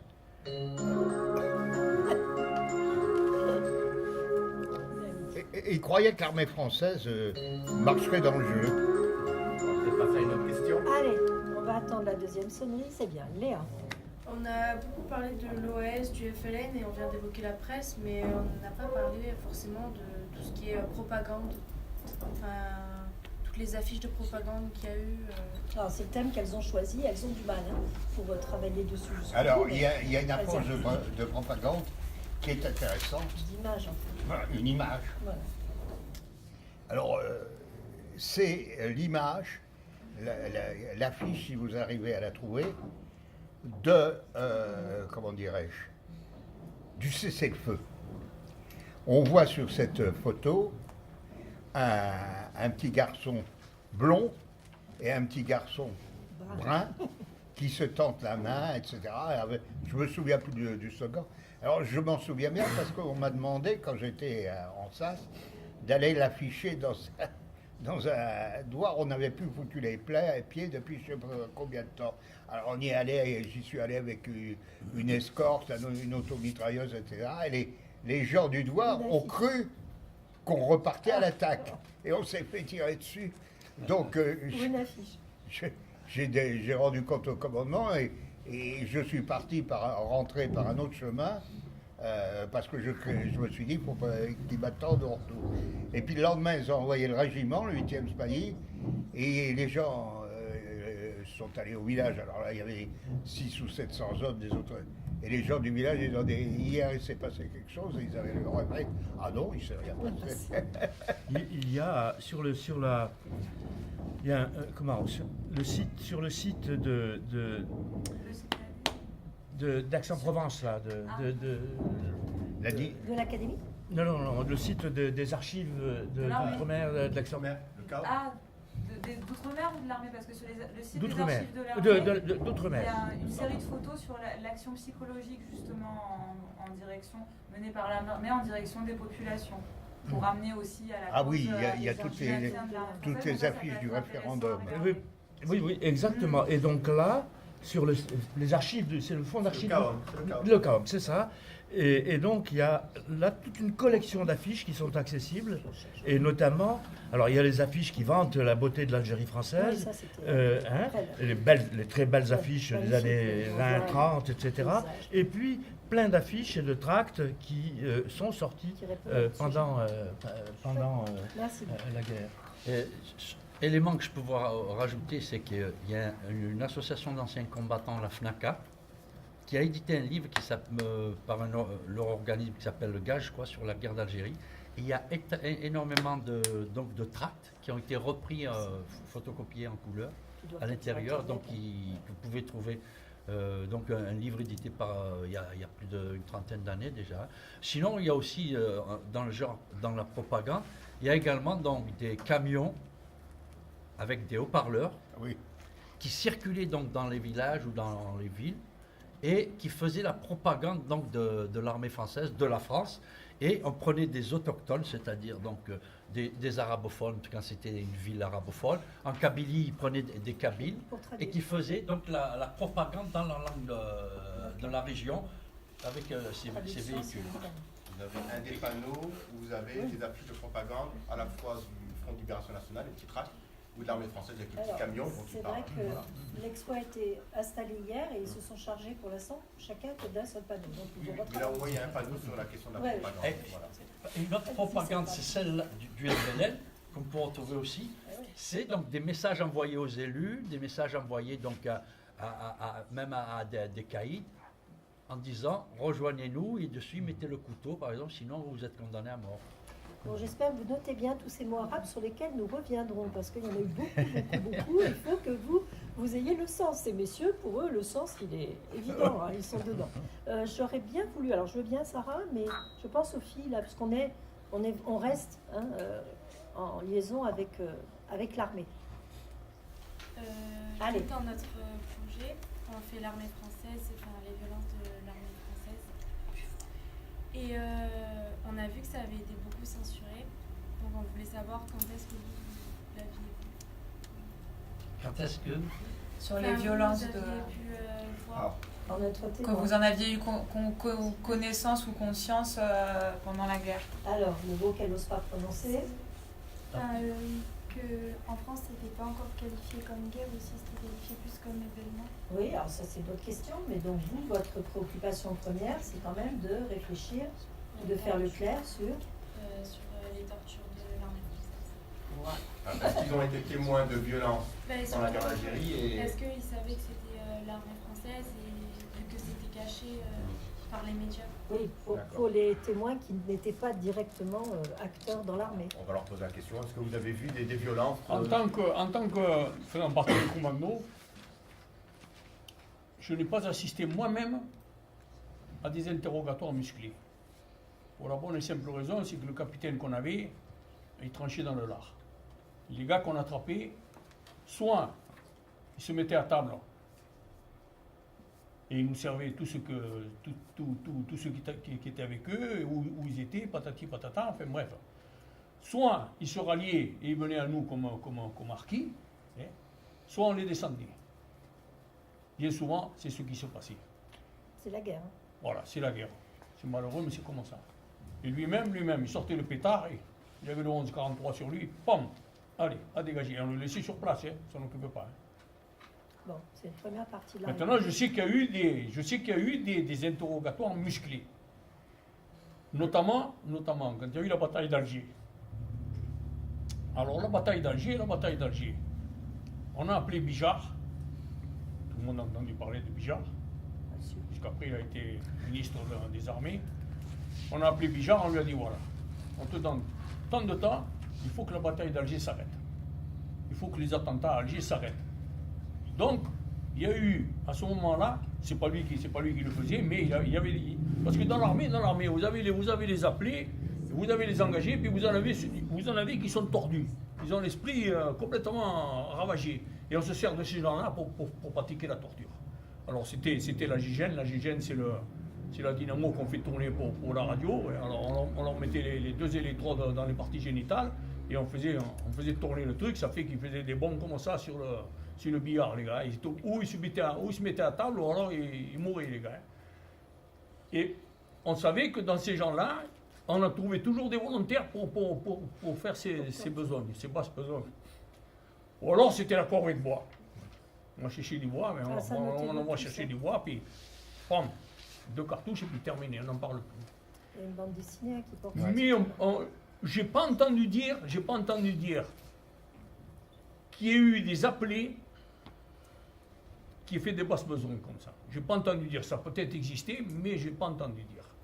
Moi, j'ai un souvenir d'enfant en cours moyen 2e année, donc c'était en 57, et au sortir de l'école primaire, on sortait sur un terrain vague et il y avait des villas qui étaient un peu plus loin, et je passais devant pour rentrer chez moi. Et il y a, au moment où sortir de l'école, quelqu'un qui s'est jeté de fenêtre de la villa, 2e étage, et regardez comme ça, et puis immédiatement derrière des militaires qui sont descendus et qui lui foutaient des coups de pied, dans le corps, en disant Il n'a rien dit, ce salopard. Voilà. Pour moi, c'était... Alors, Voilà. notez juste ce rôle qu'ont joué ces villes-là. Hein, c'est important de le noter, parce que c'est des lieux dans lesquels, en fait, on sait que bien des tortures ont été menées, hein, dans des logements, en fait, civils, hein, avec notamment aussi, on n'en a pas parlé, des baignoires. Oui. Alors, Stanislas. Le problème, tout d'abord, ce que j'ai su, parce que donc je suis arrivé à la fin, j'avais, dans ma SAS, j'avais ce qu'on appelait un marzen. Hein. C'est-à-dire, c'était des Algériens qui assuraient ma protection, hein, et qu'on partait dans le village, etc., quand j'allais voir un peu la population. Alors j'ai su, mais a posteriori, qu'une partie des gens de Montmarzen faisaient partie du Marzen, d'une SAS, qui avait été dissoute parce que son chef avait cru intelligent. Il faut leur faire lire Germaine Oui, Tillon. c'est prévu. Je peux vous dire, lundi, ils sont dedans. Germaine Tillon, Pas avant. les ennemis complémentaires. Oui, c'est noté. Et Je ne sais pas comment ça a pu m'échapper. Alors, comment dirais-je, il y avait ce qu'on appelait dans chaque village une OPA, organisation politique administrative. Alors il y avait un mot en algérien, comment on l'appelait, Loujna ou enfin peu importe. Bon, ça, celui-là, Et alors dans son village, il avait décidé de sa propre initiative de liquider les gens qui faisaient partie de l'OPA. Alors, attendez. Oui. Donc, on a une personne qui est de quel... Il y a un chef de SAS, un officier Ce chef de SAS. français, qui a décidé de liquider toutes les personnes... qui, dans le village, collectent les fonds, font du renseignement, etc. D'accord. Mais il se trouve que ces personnes sont alliées à une grande famille de Kenchla, et notamment un député algérien qui a été élu en 58. Donc, ça, c'est très très bien, parce qu'on voit les liens qu'il peut y avoir entre les personnes, hein, dans les lieux. Et alors, plainte est portée contre ce responsable. Contre ce lieutenant, et on l'exfiltre. Et on dissout la SAS, et on m'envoie une partie des gens de cette SAS. Et alors, donc, j'ai appris ça incidemment en discutant avec eux, et j'avais même été invité par un des membres de cette SAS à dîner chez lui. Et on avait échangé, etc. Et je suis tout à fait dans la ligne de notre camarade, là, pour moi, mais alors j'ai absolument pas su ce qui s'était passé, j'ai toujours cherché à savoir. L'abandon des harkis a été une catastrophe, alors a été quelque chose d'inacceptable. Hein, et alors il faut voir pourquoi l'opinion qu'avaient les membres du gouvernement, comment elle s'appelle, Fatima Besla-Silankou avait fait un colloque là-dessus, hein, on disait ils sont inassimilables. Ça a été toujours l'argument. Or, en France, nous avons énormément... des gens d'origine maghrébine. Ça faisait déjà longtemps qu'on assimilait des populations. Mais assimiler, ça ne veut pas dire abandonner sa religion, ça veut dire simplement être citoyen, quoi, vas-y. Non, moi je voulais rajouter un complément. Il y a ce qu'on appelle, je crois que c'était les DOP. Oui, les DOP, voilà. Donc c'était, à mon avis, à travers toute l'Algérie. Donc en tout cas, du côté de chez moi, à Tixirt, il y avait donc une maison qui était réquisitionnée par les militaires. Et quand ils attrapaient donc des gens, des combattants du FLN, ils les emmenaient là donc pour les torturer. Il faut savoir que les Algériens, les gens de l'armée de libération nationale algérienne, donc, avaient pour consigne de tenir, je ne sais pas si c'est une journée ou quelques heures. En fait, quand ils apprenaient qu'un membre était arrêté, ils allaient, donc ils savaient tous les éléments qu'ils connaissaient, les lieux où il y avait les caches. Donc ils lui demandaient de tenir un moment pour évacuer les gens, pour que les gens s'échappent, pour qu'ils ne se fassent pas arrêter. Pour qu'ils aient le temps de déplacer. Et deuxième aspect aussi par rapport à ces lieux de torture, c'est que parfois les militaires prenaient quelqu'un, ils le torturaient pour le faire parler, il ne savait rien. Donc le gars, il le ramenait dans son village, il le promenait avec eux dans la Jeep. Il le faisait passer dans le village, tout le monde le voit. Et une fois donc que les gens l'avaient vu, et il disait au gars, bon maintenant allez rentre chez toi. Le gars disait, mais je ne peux pas rentrer chez moi.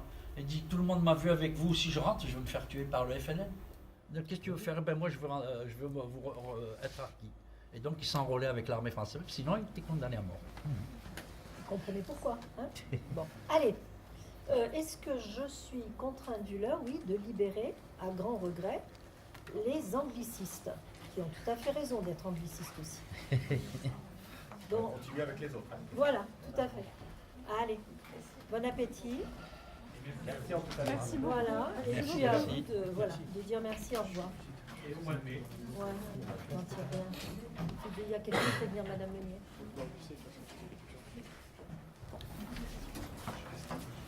Bon, on se voit jeudi, hein, et ne venez pas sans vos notes.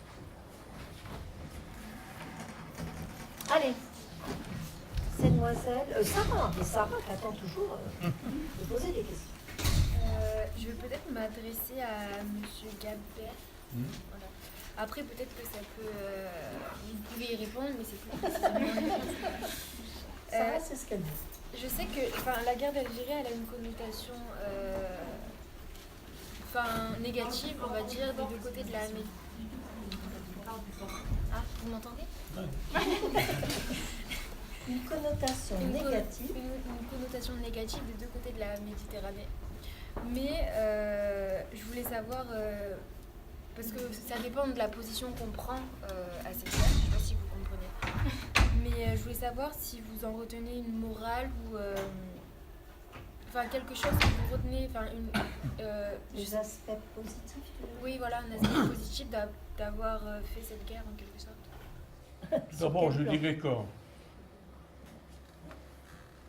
la guerre d'Algérie, ça a été un immense gâchis.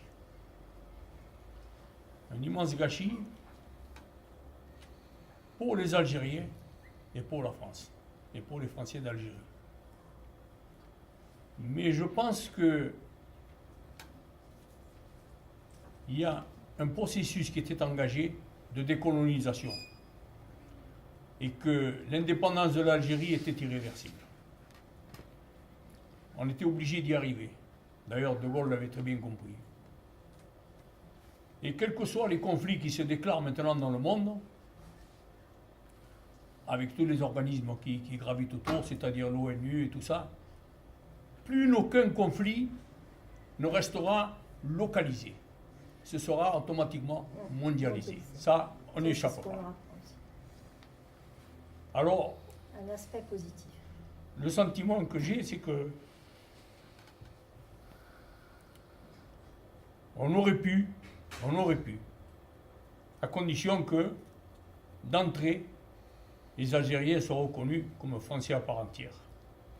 Ça aurait changé beaucoup de choses. Mais bon, l'histoire est ainsi faite que ça ne s'est pas produit. Et à mon grand regret, c'est qu'il s'est instauré, d'abord, ça fait bientôt 60 ans que c'est fini, mais on va traîner encore pendant de longues années ce fardeau de la guerre d'Algérie. Parce que ça a été un traumatisme immense, aussi bien pour les Algériens que pour les pieds noirs. Bon, alors est-ce que la solidarité, parfois le fait de se retrouver ensemble, ce que vous avez bien décrit, certains d'entre vous, mais est-ce que ça, c'est pas... même si c'est dans le contexte de la guerre? C'est possible. Moi, j'ai quand même quelque chose dont je suis certain. Juste 2 points. Les Algériens sont fiers de la victoire que représente pour eux la guerre d'indépendance. Ils en sont fiers. Alors qu'en France, c'est l'inverse. En France, on a plutôt honte des tortures, de la sale guerre qui a été celle de la guerre d'Algérie. Ça, c'est un point. Le deuxième point que je voulais faire, c'était sur cette idée-là, autour de cette idée-là, des occasions manquées, qu'on aurait pu faire autrement. etc. Et la France n'a jamais réellement tenté de modifier le système colonial, jamais, même au moment du Front populaire. Le projet Blum-Violette qui prétendait donner de la nationalité à 60 000 Algériens, il a été enterré par le gouvernement. Et ce n'est qu'à la toute fin, c'est-à-dire après 58, alors que tout était fini, que évidemment le chemin vers l'indépendance était incontournable. C'est qu'à la toute fin que ça a changé. Mais c'est absurde, mais la France ne s'est jamais donné les moyens de changer quoi que ce soit. C'est mon opinion. En fait, on a dévié sur une autre approche. Est-ce que je par peux rapport donner à la mon question. opinion? Bien sûr. Alors, Pardon. moi, je serais peut-être un peu plus nuancé. Alors d'abord, je voudrais, on en a discuté pendant une heure dans la voiture. Je voudrais tout d'abord qu'il y a quelque chose qui est très intéressant, c'est les paroles de l'hymne national algérien qui s'appelle Kassaman. Alors vous verrez premièrement que c'est un hymne parfaitement laïque. Et deuxièmement, il y a un des couplets, je le cite de tête, « Ô France, le temps des palabres est terminé, nous avons tourné la page comme celle d'un livre. » Et il y a d'autres paroles, un autre couplet, je le cite de tête, « Nul ne répondait à nos revendications, nous combattons pour le droit, et comme on nous les a refusés, nous répondons avec les canons. » Donc, les Algériens. Et alors, en ce qui concerne la responsabilité de la métropole, j'ai deux bémols à mettre là-dessus. Premièrement, le moment où la transition a été possible, je pense parce qu'il y a eu deux programmes. Il y a eu, après la guerre de 14, le projet Clémenceau-Moutet, et il y a eu le projet Blum-Violette, avec le bouquin de M. Violette qui s'appelait « L'Algérie vivra-t-il ». Pourquoi est-ce que les projets? Parce que la Troisième République finissante n'arrivait pas à se stabiliser, il y avait des changements de gouvernement. Et tant que l'Algérie ne bougeait pas, tant qu'il n'y avait pas de vague, on ne faisait rien. D'autre part, l'Algérie était déjà était la première communauté décentralisée de France. Et il faut lire le bouquin d'Ageron sur l'Algérie française, il y a 2 tomes, qui est édité chez Bouched, et qui montre très bien que il y avait, chaque fois qu'un gouvernement proposait une réforme, elle était menacée parce que les délégations financières qui étaient très puissantes, les députés européens d'Algérie, qui étaient peut-être à l'origine de la voie qui avait permis au régime républicain de passer en 1876, je dis ça de tête, formaient un lobby avec, bien sûr, des Français extrêmement puissants, et il n'était pas question de toucher à l'Algérie. Le gouvernement français s'écrasait. Voilà. Un élément, donc c'est vrai, l'Algérie, donc pour eux, donc ce n'est pas négatif du tout, puisque donc ils ont développé tout un mythe autour de cette indépendance. Hein. Par exemple, un exemple, c'est dire le peuple s'est soulevé comme un seul homme. Ah oui, le héros, c'est le peuple, voilà. Donc bien sûr que c'est un mythe, parce que si on reprend les chiffres donc d'historiens dignes de foi, on s'aperçoit qu'il y avait plus de gens avec la France qu'avec le FLN durant toute la guerre. Parce qu'il faut compter donc ceux qui étaient armés comme les harkis, ceux qui étaient donc appelés malgré eux pour faire le service militaire. Il y avait les Algériens qui étaient engagés, et il y avait donc les notables, les fonctionnaires, parce que ceux-là recevaient des menaces du FLN pour qu'il démissionne. Le garde champêtre, on lui disait donne-nous ton fusil, et s'il refusait, ben, on le tuait, on lui prenait le fusil. Voilà, il y a des tas d'éléments comme ça qui font que, bon, moi je pense que Il y a eu, c'est vrai que automatiquement, les Algériens ne pouvaient pas accepter le système tel qu'il était. Ils demandaient une égalité. Au départ, c'était juste une égalité qui était demandée et on ne leur a pas donné. Et donc, c'est normal qu'il y ait une révolte. Mais après, dans la révolte, donc, il y a eu des excès qui se sont passés, qui fait que d'autres musulmans ne se sentaient pas. Donc, ou alors, il y a aussi un aspect, c'est l'aspect clanique, tribal, on va dire, familial, qui fait qu'on est comme les Algériens sont comme les Corses. On tue un membre de ma famille, ben, je vais avec ton adversaire pour pouvoir régler mes comptes avec toi si c'est possible. Donc les gens qui on a tué pour un rien, ben, la famille se mettait avec l'armée française pour se dire donc on ne peut pas accepter ça. Voilà, et il y a eu peut-être, il y a une période où il y aurait pu y avoir des choses, mais c'est allé trop loin parce que il y avait donc des tendances, il y avait les pieds noirs en Algérie qui représentent une population d'1 million de personnes, il y avait les harkis, donc, et tout ce qui était francophile en quelque sorte, qui représentait peut-être 250 à 300 000 personnes, donc familles, il y aurait pu y avoir une indépendance où on aurait dit, bon, il y a plusieurs tendances, essayons d'associer tout ce monde. Il y avait les messalistes également. Oui, donc il y avait diverses tendances, mais De Gaulle a voulu se débarrasser de l'Algérie en disant, ils ont négocié qu'avec le FLN. Voilà. Alors, une toute dernière question. Jeanne, les filles, non, Léo? Il y a une question. Là-bas. Oui, je vois, mais je vais faire parler tout le monde. J'ai mes têtes, j'en ai certains que je vais mettre sur le gris. C'est la censure, la censure. Allez, les filles en noir, pour finir. Nous, notre thème, c'est sur les musiques pendant la guerre Plus fort. d'Algérie. Chanter l'Algérie. Chanter l'Algérie, voilà, leur thème. On aimerait savoir si... Chanter l'Algérie. Ouais. On aimerait savoir si vous aviez des musiques que vous écoutiez ou que maintenant, quand vous les écoutez, ça vous rappelle des souvenirs d'avant. Ou des chanteurs de l'époque, des chanteuses. Est-ce que, comment en fait, c'est très difficile ça à trouver pour nous et à percevoir. Quelle était l'ambiance Ceux qui ont musicale? vécu aussi. Voilà. Moi, il y a une chanteuse qui est originaire de Tiaret, qui s'appelle Renate Loranaise. Elle n'est pas du tout oranaise, du tout, elle est de Tiaret. Et puis, il y a deux chanteuses qui sont absolument magnifiques, Renate Loranaise et puis Sheikha Rimiti. Rimiti. Rimiti.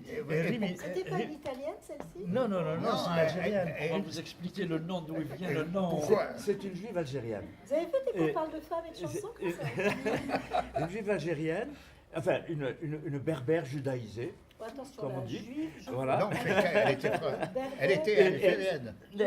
Bien sûr, oui. Et elle a pris comme nom Rimiti. Parce que Rimiti, c'est quoi? Remettez-moi ça.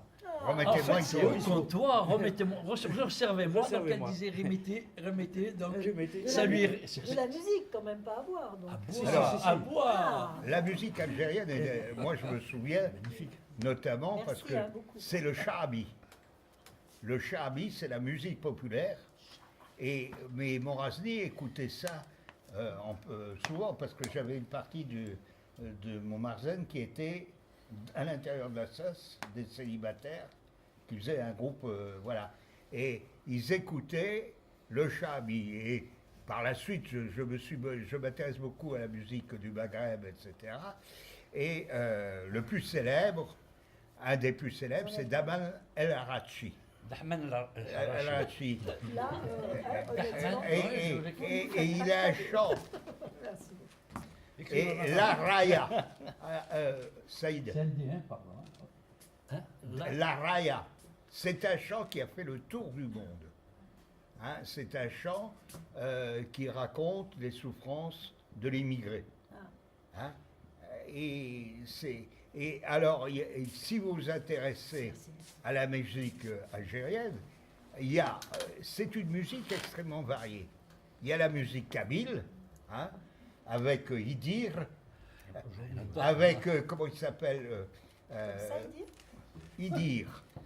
dire, Non. mais c'est Il dit- aujourd'hui, oui. Oui, c'est ça, c'est ça. Oui, comment il s'appelle C'est le plus connu parce qu'il a fait une chanson qui s'appelle Avavainuva, Oui. qui a fait le tour du monde, qui a été traduite dans 16 pays, oui. 16 langues. voilà. Moi, j'avais une Ça, question. c'était Ah, l'origine si de on la termine guerre la d'Algérie, la musique, Oui, oui. ça c'est après. C'est Oui, après, oui, ouais. oui, Voilà. C'est lui qui. j'ai bien Non, compris. mais moi, pour évoquer donc un Oui. chanteur. Alors, d'abord, La place de la musique à voilà. l'époque. Alors, Et après d'abord, pour vous dire que chez les marabouts, hein, tout à l'heure, Oui. quand j'ai commencé, j'ai dit que j'étais de famille maraboutique. On n'écoute pas de musique. C'est proscrit à la maison. Il y en a qui pouvaient l'écouter. Mais dans le lot de tous les chanteurs, il y en avait un seul qui pouvait être écouté. Il s'appelle Slimane Azem. Oui. Et Slimane Azem, c'est quelqu'un. A-Z-E-M. Et Slimane avec un E, voilà. Voilà, j'ai hésité. A-Z-E-N. Ça va?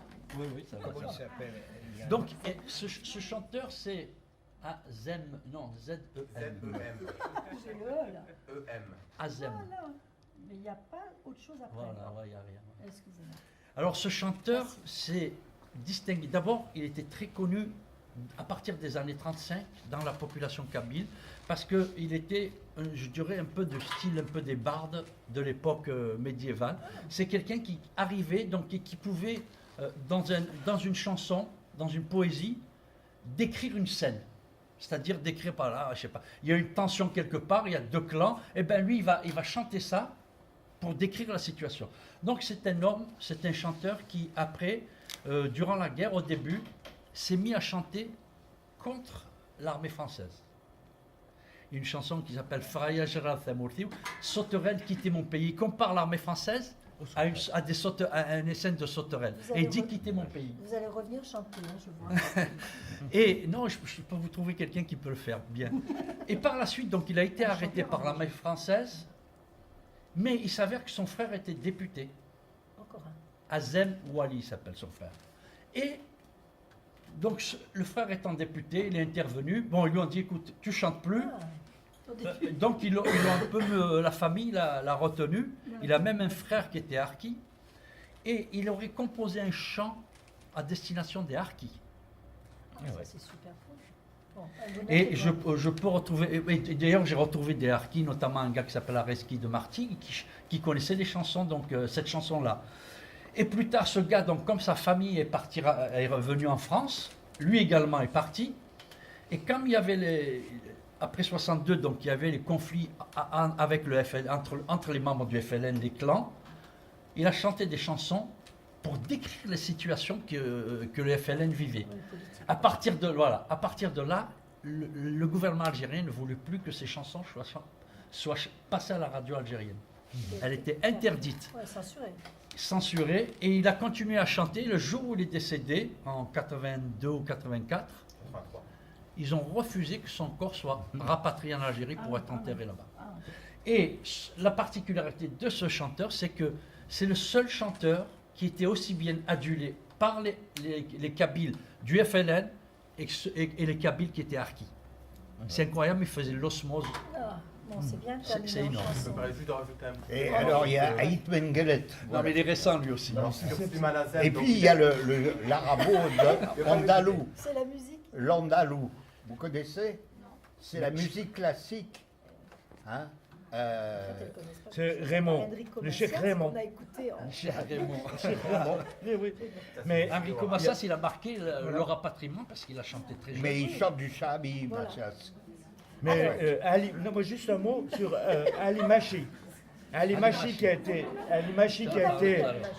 l'un des trois pendus par les pieds que j'ai vu, moi. Ali Machi qui était un poète, M-A-C-H-I. Et Ali. Mais il I, chantait. avec un I. Oui, il chantait, et il avait un groupe musical, et il écrivait ses chansons. Et celui il avait un professeur de musique qui était le professeur de lycée, du collège plutôt, qui s'appelait Tony Di Rosa. Et c'était un Français qui avait pris fait et cause pour l'indépendance, pour l'indépendance. Et donc il avait appris la musique au groupe d'Ali Machi. Voilà. Juste pour complément pour Siman Azem, donc il est enterré à Moissac dans le Tarn, et c'est un lieu de pèlerinage aussi. Donc ça c'est peut-être intéressant. Deuxième élément sur Dahman el-Harashi, donc, que tu as cité, la chanson Yaraya a été reprise par Rachid Taha. Oui. Vous connaissez peut-être Ici, Rachid Taha, Donc, Yaraya, 1, 2, 3, voilà, soleil. cette chanson des années 50, c'est sur l'exil. C'est la musique de l'exil. Et peut-être, pour continuer, qu'est-ce qu'un appelé écoutait pendant la guerre d'Algérie? Ah, il y a Moustapha. Viens donc. Toi, tu t'es engagé. Chérie. Laisse l'appelé s'exprimer. Le deuxième fait d'armes qu'on a eu quand on a tué des mouches et qu'on a ramassé 22 millions d'anciens francs, le capitaine a fait une chose, la première chose qu'il a fait, il nous a acheté 2 télévisions. Une pour mettre au mess des officiers et sous-officiers, et une pour mettre au foyer. Et à cette époque-là, la télévision, ben, qui c'est qu'on entendait? Ben, on entendait Petula Clark, Ah, hein, ça c'est ma copine. Henri Salvador, qui était à tout début comme chanteur. Elle était belle à cette époque. Voilà, c'est à peu près tous les chanteurs qu'on entendait. Bon, ben merci Bon, beaucoup. super. Hein. Merci. On va terminer Merci beaucoup. là.